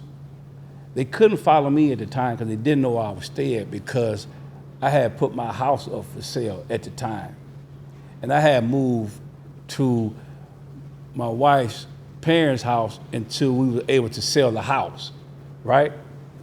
So I waited and waited, and I started getting all kind of phone calls. They grabbed such and such, they grabbed such and such, they grabbed such and such. They looking for you too. Holy shit, they grabbing everybody. They're grabbing everybody. They grabbed the whole team. Did they grab all y'all the 4 co-defendants? Yeah. The father, Steve? Yep. Wow. They grabbed everybody. And I'm the only one they didn't grab Holy shit. because they didn't know where I was at. Had they waited until he get to the store, would've got you both. They would have got us both. Yeah. So later, So they must have not had your phones tapped at that time. no. But see, this is what I learned, right? And we discussed this during trial. We kept asking, like, where's the evidence? Because there was no drugs, there was no phone taps, there was no nothing, right? And so, did y'all try to see if they were selling drugs? Or y'all just thought they were selling drugs, right? So, my lawyer explained it to me like this. He said, man, they'll rather say they didn't record y'all than record y'all and there was nothing on it. Right. Right? Because we didn't talk, there was no drugs for 5-6 years. No talking about nothing. Right? So they might have had us, but they probably stopped recording. All these dudes ain't talking about nothing. Right. But what made them come get us? Still, whatever, right? But yeah, so later when I talked to Ralph later, he was like, man, they took me to the graveyard. And it was actually where you was at. The actual literal graveyard? Yep, the graveyard. Fuck they bring him there for? Because I guess they was trying to scare him. And they told him, like, listen, we're gonna give you life in prison. You don't tell us what's small at. We're gonna bury you. Just acting it all out. He was like, I don't know what you're talking about. I don't know where he at. Right. And they That's took a him to hell of jail. a fucking metaphor. They bring him to the graveyard to tell him we're going to bury you. Right. So, And they tried. So I kept my phone on so he could call me. I knew they was going to trace it and track it, but I kept my phone on because I wanted to keep open contact with him just to find out what's going on. So yeah, that happened. But that happened while we were the #1 Single in the nation. in the nation. 3 months in. 3 months it was the #1 single. Yep. Incredible. Yep. And we get indicted. So it was like being on your high horse to Your worst fucking nightmare. Worst nightmare. Yep. So how did they get you? Well, I get a call from my lawyer. My realtor called, left a message on my phone, said, hey, we got a sale for your house. I call my lawyer, say, hey man, they got a sale for my house. I'm gonna sell my house, then I'm gonna turn myself in, right? He said, man, it could be a setup. I said, yeah, it probably is, but I'm ready because at this time, I was able to move around to make sure everybody lawyer straight, make sure this was done. I was able to do stuff while I was on the run, right? I had a deal with Southwest Wholesale. I don't know if you remember that company. I don't. But it was a company in Texas that sold. This is how Cash Money really got on when they were selling all their underground tapes. When they first did their deal, they sold all their underground tapes to Southwest Wholesale. Oh, they Southwest. Would get all the money. So we did a deal with Southwest Wholesale. When Tommy Boy was going to build us up, we was going to sell all that catalog to Southwest Wholesale and get all that money ourselves, right? So I had to go talk to them because they had a check for us. I had to go talk to Tommy Boy. Tommy Boy said, hey, don't come in here. I said, what's up? He said, man, we had some visitors. And we don't like them fuckers. So don't come in here. So I had people that was protecting me. Right. They was going to my dealerships, my realtor, the record labels looking for me, but everybody was letting me know, like, hey, don't come here. Don't come here. Yeah, we don't need that type of smoke. We like you, but you don't need it either. And that was the reason when they finally caught up with me, they wouldn't give me bail because it's like he had some powerful friends that's willing to protect him. Got you. Wow. So what was the indictment? What did it read? It was a 5 or more kilos indictment. It was one sentence. 5 or more. When they put that bullshit or more, they just extrapolate that shit as they go along. That's what my uncle told me. He said, the conspiracy is the worst thing that you ever want to get in your life. You rather them catch you with the drugs than catch you with no drugs. Because when they don't catch you with the drugs, they just make that shit up as they go along. That's what he told me. Yeah. And it sounds like that's what they did to you. That's what they did to me. It was one page, one sentence. You gave 5 people life sentence. Right? So it was like fighting a ghost. Ghost dope, and a ghost indictment, one fucking sentence. 5 or more kilos. Which starts off at what? 10 years. Incredible. But we ended up with lives. Fucking crazy. What was the offer? Did they offer you a deal? Never. They never offered y'all a deal? No. Holy shit. And reason why I never got offered a deal because my lawyer used to be the head DA. Wow. I didn't know at the time. He was a black lawyer, right? His name was Rodney Cubey, rest in peace, he passed too. But I didn't know at the time that he got caught up in some kind of scandal with a prior case. The reason why he had to leave the DA office. But the new attorney came in, Dan Sanders, whatever. Him and Rodney started beefing about he was better and, he was a white DA and he was a black one. And the way they made Rodney retire, he felt it was unfair because he felt like whatever I did, y'all told me to do, but y'all want me to take the fall because it's been exposed. I didn't find this out till later, right? But so they beefed on who was better. So when Rodney read my case, looked at that case, he's like, man, this is actually defendable. Gotcha. Oh, we're gonna fight this case. Holy shit.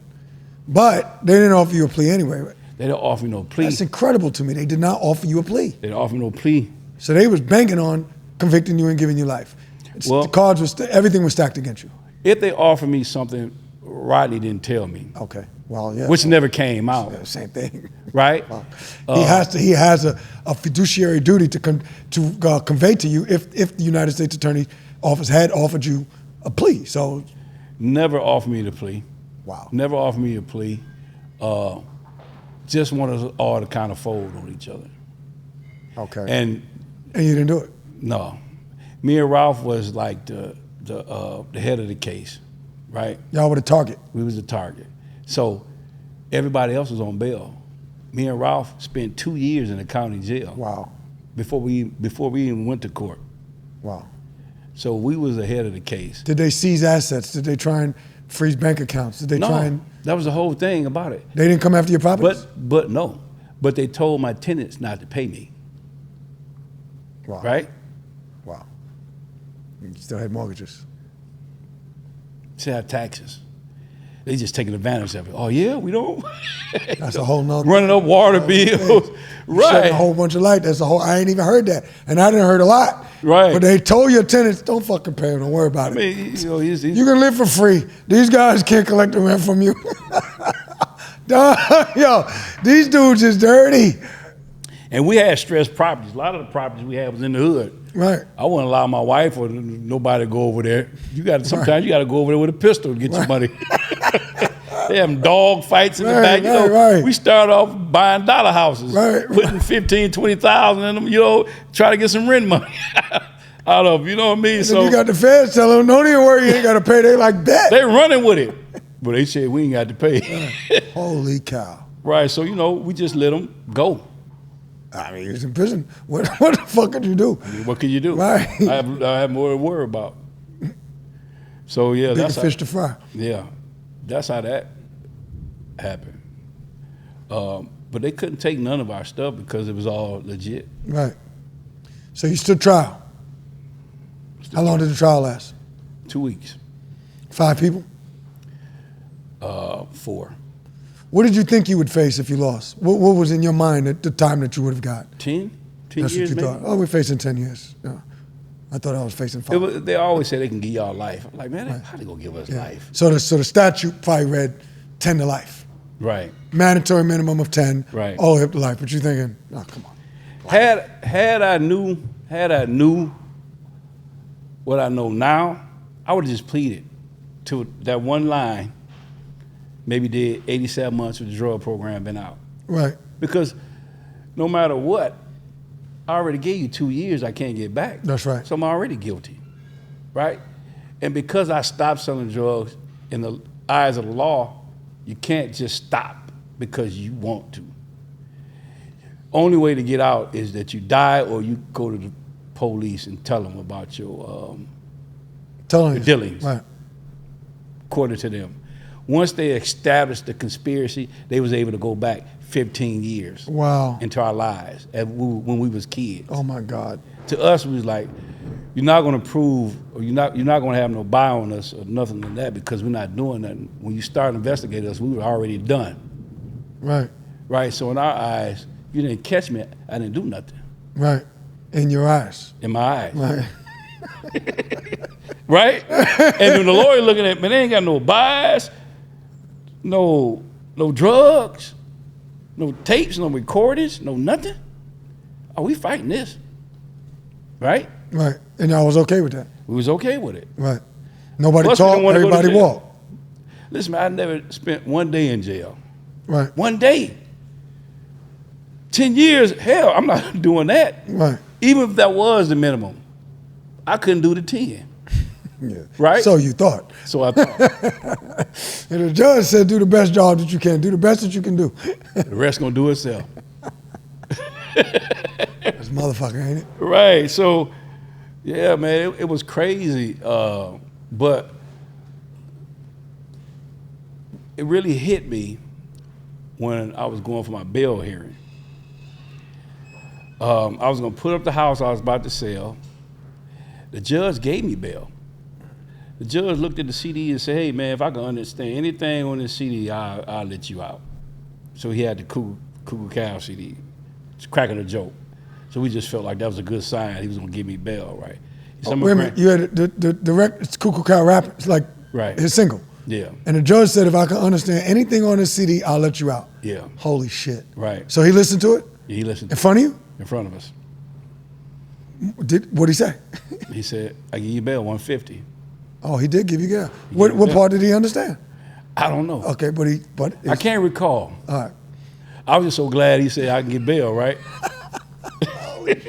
That's a hell of a thing to say. So when you go back and Was it a black judge or a white No, judge? it was a white. It was a magistrate judge. Though. Okay, the magistrate. That's right. It was a magistrate judge.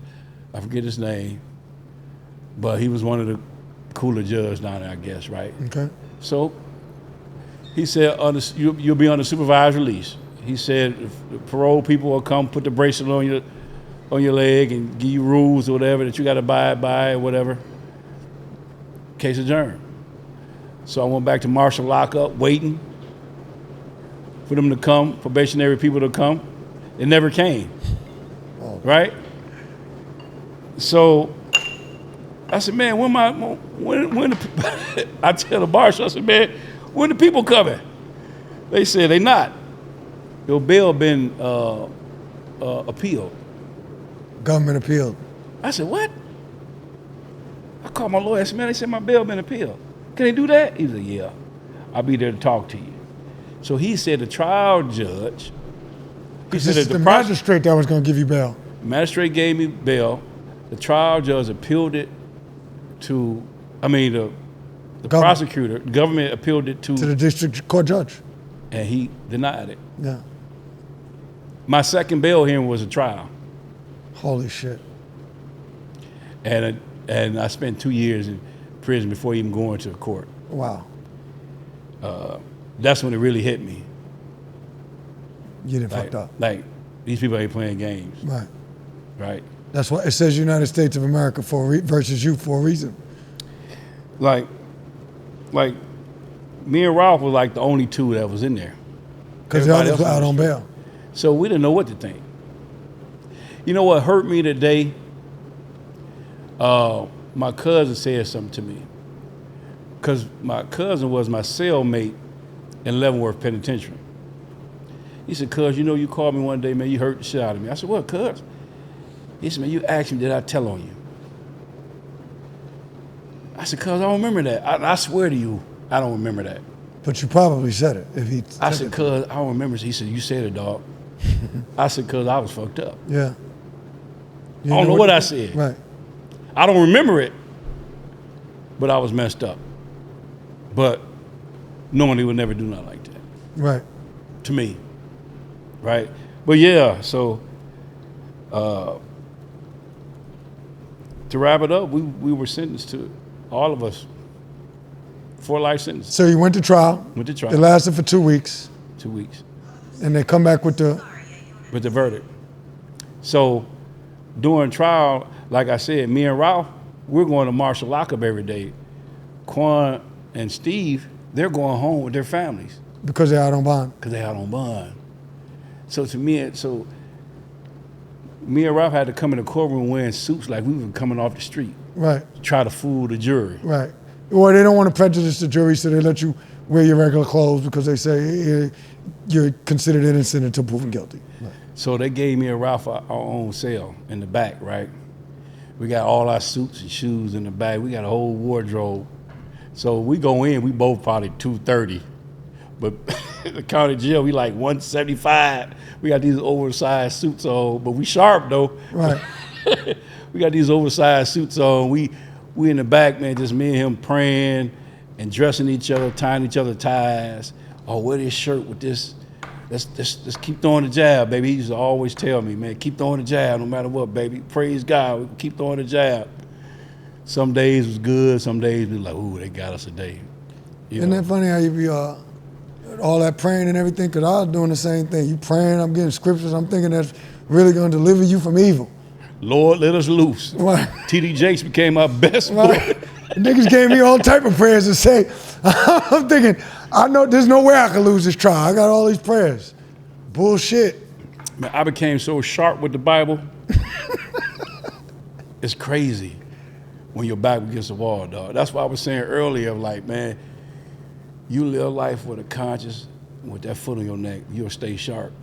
But I came in, I got saved in the county jail. I would remember every scripture. I didn't want to cuss. You damn near pastor. Fasting 2-3 days. Yeah.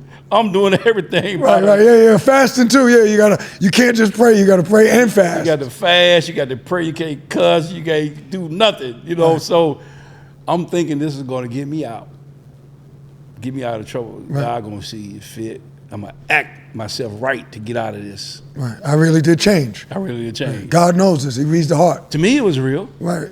Because I was feeling it. I'm sure. Me and Ralph, you know, we were separatists in the beginning. So he was in one pod, I was in the other. They wouldn't keep us together. So we would sneak out doing Bible study. You know how they have Bible studies in the hall. Right. Ralph was sneaking there and I was sneaking there. We talking the whole time. The man tried to give a sermon. He just said, hey, y'all, we try to pass the word.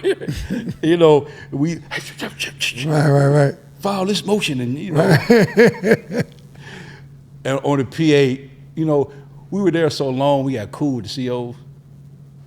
And it was like, Ralph, get your ass out of there.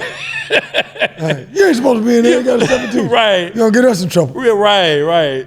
And yeah, man. But that county jail, whoo, that's the worst in prison. Gladiator school. It's just, man, isolation is worse than fighting. Right. I'd rather go out there and fight than sit in a room with nothing. Right. But there's nothing nice.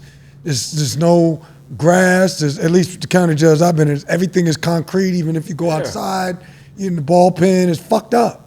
We didn't have an outside. It was just one color, one neutral color. And you didn't go out for like to get fresh air where they have the open air? No, we didn't have that at Dodge County. Holy shit. No, we didn't have that at Dodge County.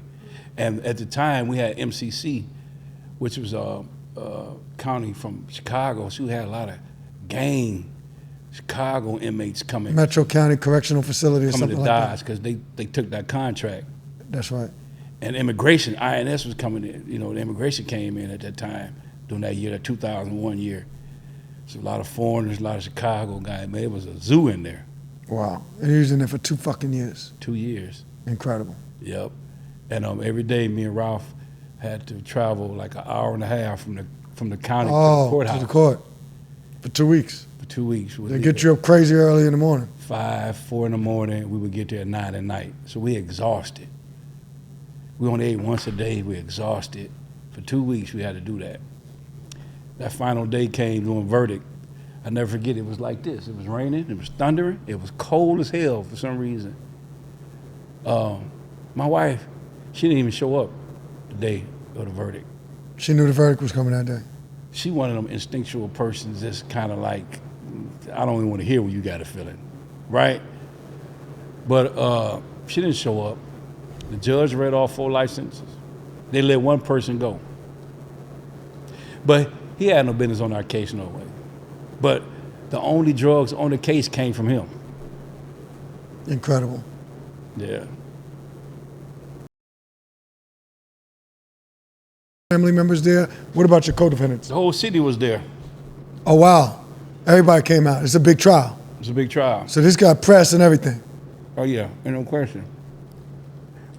You had guys testifying on the stand who was testifying on dudes that were still on the streets. So imagine, like, oh man, they said your name.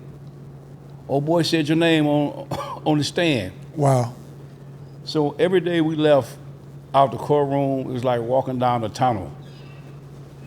We just seen a line, a group of dudes just standing there, shaking their heads like, damn, right? But at the same time, we had 40 witnesses. So 40 witnesses? 40. So you get to see testifying against y'all. Yeah. So what they just got dudes that had court cases, all type of shit, and guys that caught cases, guys who was in prison, out of prison, saying that y'all sold them drugs, y'all sold this person drugs, y'all were drug dealers, but they testifying to shit that happened 5 years prior, 5 years previous. Most of the guys that testified was bullshitting. Most of the guys who testified was hearsay through somebody else, never bought drugs from us directly. So, but the judge said, where there's smoke, there's fire. That was good enough for them to convict us. Good enough to give a nigga a life sentence, in their eyes. In their eyes. I don't use that word nigga lightly, but that's how they viewed you. That's how they viewed us. That's how they've been viewing us. Right. But you don't understand what the hell going on, man. You don't understand it until you actually go through it, right? No question. What was happening, how you could have took one on the chin and get out the way. You know, like, man, I got 2 years in, them offer me 10, drug program, man, I got 4 or 5 more. Let me get that pressure off me and get on out the way. Right. I don't want to do a day. Right. But you already got 2 in. Right. That's how we think. Right. Right. And no question, I already know. Overstand. Man, I seen my guy BJ in transit, and I think he got caught with some. While we was in prison, he got caught with some. Well, he didn't get caught. They say he was selling weed in the joint, and I hadn't seen him in like 2 years. He was in the hole. He was in transit. I was like, man, I thought you was gone. He's like, no, man, they was mad they couldn't catch me. I said, well, damn, BJ, you look caught to me. You're in prison, nigga. You with me. We're going to You transit. sit in the hole 2 years and they transfer you to a whole joint across a whole nother coast. And we in our head, we think they mad they couldn't catch us. They don't have to catch us. That's right. They make that shit up as they go along. You're already caught. Right. They got you, nigga. You know what I'm saying? You in here. You in here. Yep. So how long was it before the trial and sentencing? The sentencing took a few months because now that we're guilty, now we're just trying to fight drug amounts and what drug amount contributed to the case and what was real, what was not, what testimony was reliable. Because now we guilty now. You're guilty. By now, jury of your peers, they found you guilty. Yeah, we're guilty now. So now we're trying to discredit witnesses. Right. The nigga that was out on bond before, I bet you they didn't get no bond now, right? Or did they? Right. So all they did was add up what everybody said, gave us the max 400 keys or more, which gave first-time offenders life in prison. So it went from the indictment of 5 keys or more to 400 keys or more. Well, Wow. So your PSR came back at some point before you go to sentencing, your PSR comes back. What did that come back at? Category 1, level 38. 38, that's 360 to life or some crazy shit, right? 2-point enhancement for gun. Wow. 2 points for leadership. Holy shit. 44, level 44, category 1. 360 to life. Something like that, right? Life? That's crazy. Can y'all break that down? Like the number, the point system, and how they work for somebody that don't And you might can bring it down a little bit. Yeah, so the federal system works with the sentencing guidelines, which is a point grid. And that grid, it comes back with the number. Like you said, Smalls, you ended up at 44. 44 is probably, I think it's the highest number on the grid. If it ain't, it's close. But it's a mandatory. So normally it can be like a certain number of months to a certain, it's a range. And the judge has to sentence you during those days. He basically has to stay within that range. But if you guys was at either 360 to life, which is 30 years to life, but you're saying you was at 44, that might have been mandatory life. I don't know what it was. Yeah, it was. But that's fucking crazy as hell. Anything over 38 is life. It's life. 38 will give you, level 38 will give you 30 years. Anything So level 38 is 360 to life, which is 30 years to life. Right. Anything over 38, it's mandatory life. right. So if it's 360 to life, that means that if the judge sentenced you to on the lower end of the guidelines, it's going to be 30 years, 360. He can sentence you anywhere in between 30 years and life sentence. The only way you can get underneath that statutory minimum would be as if you was cooperating, which is 5K1, or Rule 35B, which is 5K1 is if you cooperate before sentencing. Rule 35B is if you cooperate after sentencing. And cooperation means substantial assistance. It means you gave another nigga or somebody else, another human being, you cooperated against them, which led to the conviction, which basically led to the conviction of somebody else getting the time that you should have got. They're gonna give somebody else a lot more time. We say you killed somebody else. Right.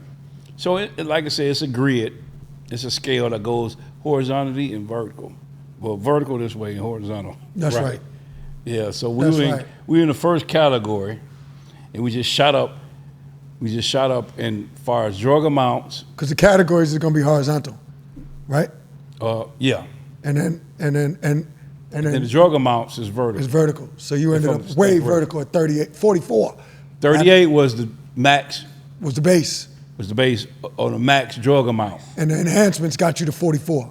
Enhancement got me to 44. 2 points for Gun, which never got caught. another 2 points for leader organizer, Leadership. or 4 points. Exactly. It got you to level 44. That's incredible. Exactly. I ended up at level 34 after my enhancements. I can't even imagine. So I'm not gonna imagine. I'm gonna ask you to explain. What was that feeling like when your PSR came back at 44 and you knew that there was a good likelihood that when you went into that courtroom for sentencing, the judge was going to give you life without the possibility of parole? I never believed it. I couldn't believe it. I couldn't accept it. I couldn't believe it. It just wasn't possible. It just wasn't real. Now I understand how powerful the mind is. You can actually not see something that's in your face and see something that's not there. And that's what it was for me. I did not believe it. Sounds like you didn't accept it either. I did not accept it. It just didn't make sense for somebody to give me life sentence for this. For the mistakes I've done as a kid. And because you didn't catch me and I wouldn't admit to whatever, a lot of the shit y'all was saying was some bullshit anyway. And because I stood up to y'all, because I didn't feel that it was fair for you to do what you did to me, even though you could have just said, hey man, I know you used to sell drugs, you gotta give us a little time. I'd rather for you to come to me like that. I understand that language. You gotta do some time, man. You sold drugs, you gotta do some time. Make me understand that way.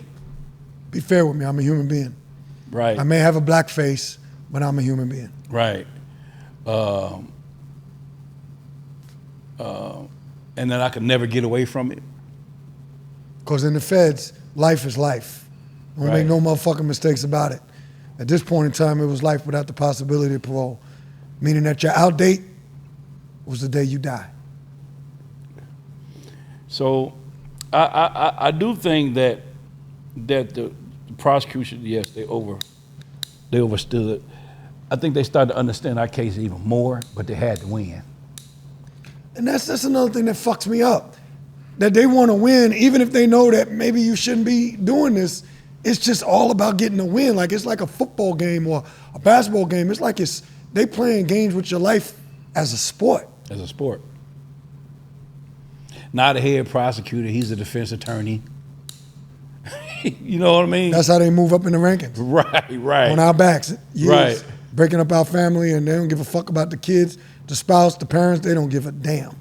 I would love to have a conversation with his ass one day. The prosecutor. Oh yeah, no doubt. You should. As you should. Maybe we need to have a conversation with him on our podcast. That'd be cool. That'd be cool. I remember the assistant prosecutor on the case had a seizure during the trial, trying to get the witness to say something that was incriminating, but couldn't get it out of him. And the prosecutor just bust down and had a seizure, fell out in the courtroom. Shit. We just thought, rebuked the devil. Right. At this time, we thought your prayers were really working. Right. We thought we was winning then. See, y'all better let us go. God don't like ugly. Yeah, God don't like ugly. I mean, we had guys pointing out the wrong guys in the courtroom. We had one situation like our jury was 14, right? 14 people. 14. 14 people, 2 was alternate. Oh, alternate. Okay, got you. Now, the first 2 was black and white. I mean, the first 2 people on our jury was 2 black people, right? So, by the normal rules, the last 2, 13 and 14, are supposed to leave the case, dismissed from the case, which was white, right? So what they did, at the end of the trial, they put the names in the hat, the jury names in the hat. They put numbers in the hat, 1 through 14. I didn't see them put numbers in the hat. I don't even know who hat it was they used, right? So at the end of the trial, it was like, we're going to dismiss 2 jurors, and we want Paul Moore and Raphael Jordan to pick Rough. a number out the hat without looking. So one of the bailiffs came behind me and told me to dig in this hat and pull out a number. What number you got? Holy shit. 1. Ralph went in there. I didn't even see the 1. Ralph went in there, give us the paper. What number you got? 2. So the 2 black jury that was 1 and 2 on the bench was dismissed. Wow. Just like that. Just like that. You got a hell of luck. What are the chances? The whole courtroom went crazy. You know, my aunt and family who go to church all their life was true believers that the system ain't shit. It's not. Ain't shit. They Wasn't then. They seen it. And it's not now. Right. They seen it. So obviously, it's a feeling I never felt. You know, when I got sentenced, I knew that one day I'd have an out date. So, where did you go first? They sent you to penitentiary, maximum security. Whew. So, you know, you go to Oklahoma Transit, where they Right. see you. When you Right. go to Con Air, they fly you. Con Air is a real thing, y'all. Con Air is a real thing. It's funny too because you'll pull up on this airport.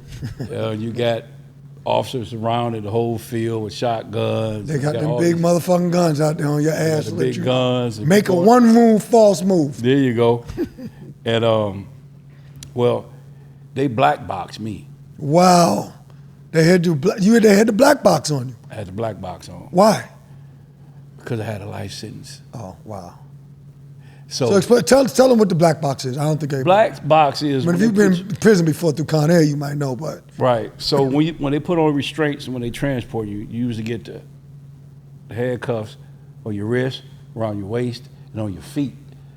But the black box is another piece of mechanism that they put between the chains, so your movement is very limited. It's limited. Like you can't, like with the chains you can do this, but with the Right. black box you can't even do that. right, it's uncomfortable as a mob. Uncomfortable. So everybody knew if you had the black box and you got hit, or you a terror, or you a fighter, or you a menace. Right. So I come on there, Con Air with the black box. You go, damn, what you do? So I had to play the role. I'm playing the role. I'm Right. pure Got you killer at this now. point, Right.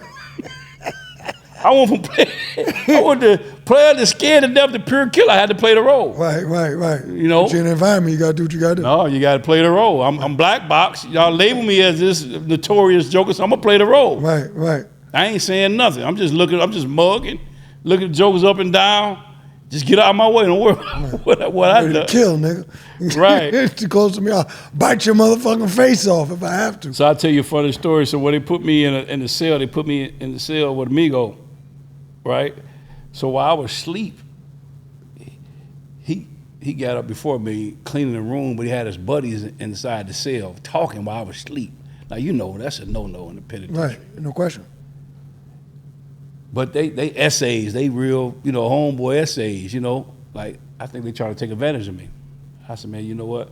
Before this situation get ugly, let me go tell them to move me. So I go tell them, hey man, y'all need to move me. You're not moving, you deal with it. I said, man, y'all need to read my record. Shit, nigga. Black box. That nigga. Hey, he looked at my record and said, get him out of there. I'm ready to kill something. I'm black boxed. They hurry up and got me out of there. That nigga black box, you know what I'm saying? Yeah, so that was funny. But yeah, man.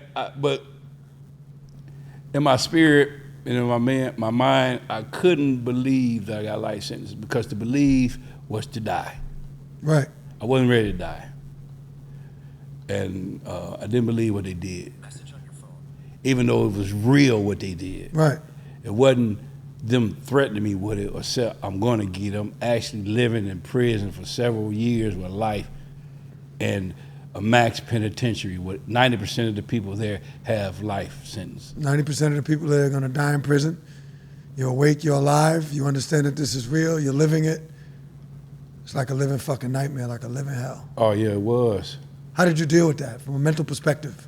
How were you able to go day by day without breaking, without giving up?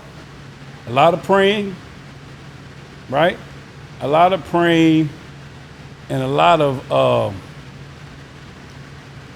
it wasn't me. I don't know how I did it. The part where the judge said, do what you can, the rest do itself. The rest started doing itself the day I did more than one day. You know what I'm saying? I couldn't do one day. You understand what I'm saying? After that one day, it wasn't me no more. Right. I don't know how I did it. Wow. Yeah, I mean, I tell people, and I shared this, like the scariest thing for me was this one prayer. What I had to say to God, Lord, let it be your will, not mine. I know that prayer. That shit scared the hell out of me. Because what was I saying? God, if you want me to spend the rest of my life in prison, so be it. I'm faking. Right. I'm pure faking. Trying to fake God out now. I'm trying to fake. He was a man that said he know your heart. Right.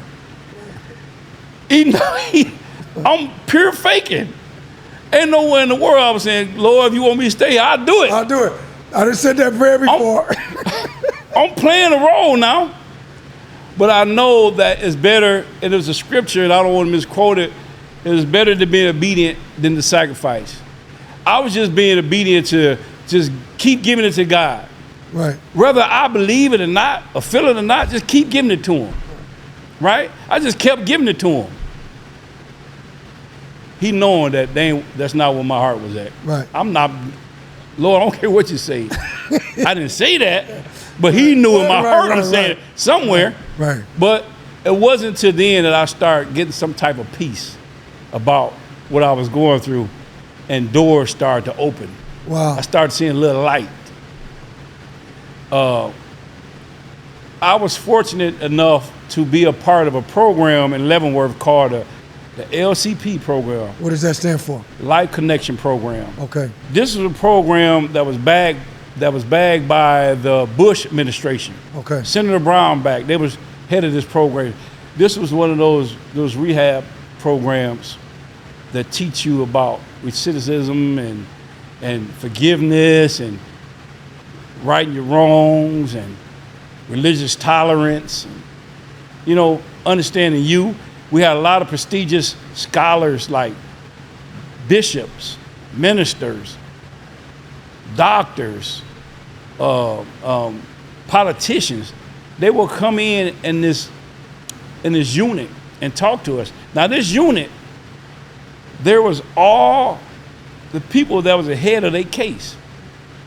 You had all the notorious minds all over the world. And here I am, me and my cousin in this program with the head of the vice lords, the head of the folks, the head of the Indian Revolution, serial killers, billionaire extortionists, and just all kind of gang members from all head people. And they put us in this unit from all different cultures, religions, but all people that was in leadership roles. And programmed us. I was in this program for 7 years. Wow. I became a mentor of the program. But this program gave us a sense of community, and we grew as a family. We had a lot of favor because I was in there with all the heads. Right. Who ran the compound. Right. But we ate together, we prayed together, we talked together, we studied together, we watched movies. We did everything in this unit. We worked out. We was separated from the rest of the compound as far as privileges wise. Right. Only way we could meet other guys when we go outside on the yard. Right. But we had to learn how to speak publicly, how to share our stories, how to cry, how to journal, everything. It was crazy. Wow. But it was a real program, man.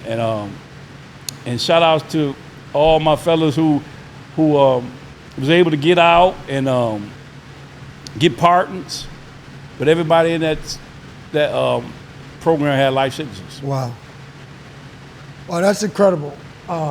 So Smalls, man, I like to say when people, you really can't reduce anybody's story down to 2 hours. Mm-hmm. We've been talking to 2 hours, and I feel like really we're just getting started. Oh, man. So I want I want to give you an opportunity to talk about some of the things you're doing now with Cigars and Prayer, some of the things that you're doing with your stores. You know, where do you see yourself in 5 years from now? Where can people find you? But also, I want to get you to commit right here, right now, to come back on so we can get deeper. We can do a deeper dive into what was it like in prison. How did you make it through it? I know you started touching upon the programs. What was your mindset like? You know, what type of things did you see? How many did you see people break?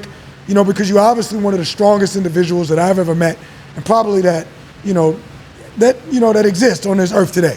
To be able to make it through that type of fire and to come out better for it, because you made a decision to come out better and not bitter. So I want to know, are you going to come back on so we can do a part 2, so we can get into a deeper dive right here on In and Out Podcast? I'd definitely come back. I had to reshape my mind. The strongest person in prison was the one that you can break. And because you had to become vulnerable, which is a whole nother strength. Everybody tried to play tough, but guess what? We all had to stand up for 4 o'clock count. And no question. We all had to get in line and lock up when they said lock up. So at the end of the day, you being tough, you wasn't tough enough to, you still have to listen to somebody someday, because there's a lot of tough motherfuckers in here. That's right. Right? But like I said, man, it's a lot to it, and me talking to you reminds me of some of the stuff that I want to talk about, but I know we out of time. But now I feel as though I lost something. And I said this the other day. What did I lose?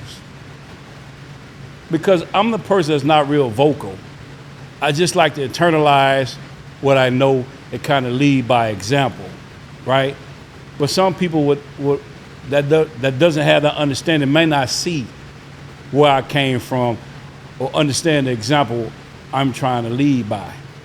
So I have to be more vocal. But I remember one of my mentors tell me, he said, man, the only way you can keep what we gave you is that you got to give it away. That's what's up. And that I haven't been giving it away like I should. I need to be more vocal about who I am, my journey, and hopefully I can help that one person. And maybe even 2 or 3, who knows. But now I'm just learning how to be a better father and a better businessman, right? So I never had any hobbies when I was a kid, right? So when I got married, I smoked my first cigar. Wow. Right? And you know, cigars is kind of like a thing you celebrate with, right? So I had a lot of things to celebrate. A new child, grandkids, freedom. So I was popping these jokers down there every day because I was celebrating me able to walk on the green top. Right? So I started to take a liking to it. Gotcha. Right? So I used to hang out at cigar bars and say, you know what? I'm in the fashion world. Let me start my own cigar brand, apparel. Looking right now for someone to give me a cigar deal. No That'll doubt. be my ultimate. That's dope. And I hope somebody will see this and reach out to me. But Cigars and Prayer name came from one of my friends that I was really close with in high school. We were so close, we used to dress alike, right? He got struck with an illness. I believe it's, I don't want to say the illness to get it wrong, but it impaired him, right? And it took another friend to tell me because he didn't want to tell me. And I called him. I'm like, man, what's up? Oh, man, chilling, trying to make it.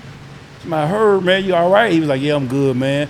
I said, man, you know, I'm praying for you, man. He said, man, and he said, man, you know, we still can go get a cigar. I said, man, cigars and prayers, baby. That's what's up. And I said, man, you know what? I'm gonna do something with that. And when I look at cigars and prayer, when I study that, I look at how some spiritual groups use cigars as a way of worship. Wow. So there's a history with cigar, smoke, and prayer. No doubt. But when you go into a cigar bar and you fellowship with guys, only time I was able to go in the club by myself was in a cigar bar. Wow. I could literally go to a cigar bar by myself and could meet a friend. We're gonna watch the game. We're gonna talk about our kids. He's gonna tell me what kind of benefits I get. He's gonna tell the health problems he's going through. I mean, we actually fellowshipping. And so it just made sense. Because you got gentlemen in cigar bars. And you got gentlemen who respect each other, treat each other with kindness, give you knowledge. You may have somebody who's a contractor in there, or just somebody who know how. I share this. There was one guy I was talking to, and they was talking about what the 401k, what do they call it? 401k. Yeah. I was like, man, how would I get set up a retirement? I never worked. He said, man, you got a life insurance policy? I said, no. He said, man, go get you a whole life insurance policy on the youngest child in your family. Let that mature. You can borrow on it, you let it grow, and by the time 20 years come, you may got $300,000-400,000. You know, stuff like that. So we share in these communities. So that's why I use Cigars and Prayer, because it's a walking sermon. You really actually can see it just by sitting around talking to these guys. So that's one thing. With my stores, Socks and Beyond, like you said, I was able to do a deal and buy out my contract with Socks and Bottoms. And I started to add sports apparel. And that's doing really well because, you know, Georgia, that's a college town. They love football. So that's been doing really well. So I'm growing that. And also I started my book called From Rocks to Socks. No Just doubt. to show you how a regular hustle player can go to executive suites, and it's the same type of business, same type of people, just a different product. I can flip a sock just like I can flip a rock. I love it. And I'm going to leave it there. You already done told us the promise that you're going to come back on. We're going to do a deeper dive. And I'm a real nigga. That's why In and Out Podcast is one of the realest podcasts out there. Everything is real. You already know we have amazing individuals like Paul, Smalls, Moore, sharing his story and bringing you that real game. And I would be remiss if I didn't tell it like it really is, because there wouldn't be no In and Out if it wasn't for this gentleman right here. When I came to Small Paul, which I call the consigliere, which I call my advisor, a best friend, but also like a mentor in many ways because of his knowledge, his experience, and because of his wisdom beyond his years. When I mentioned the concept that I had, within 2 or 3 seconds, he said, you got to call it In and Out. And when I heard those words, I already knew that I was going to name the podcast In and Out, because we share stories, brothers like him, brothers like myself, to make an impact on others. So you heard it here first. The first time this man has shared his story, Mr. Paul Smalls Moore. We appreciate you for tuning in. You know where to find us at INNOUTWW with Eric G. Keep checking us out. Like, comment, share, and most of all, hit that subscribe button when you go to YouTube and tell a friend. If you like what you're hearing now, continue to follow, tell everybody else about us, and keep checking us out at In and Out Podcast. We appreciate you for tuning in, and now we out. It's peace.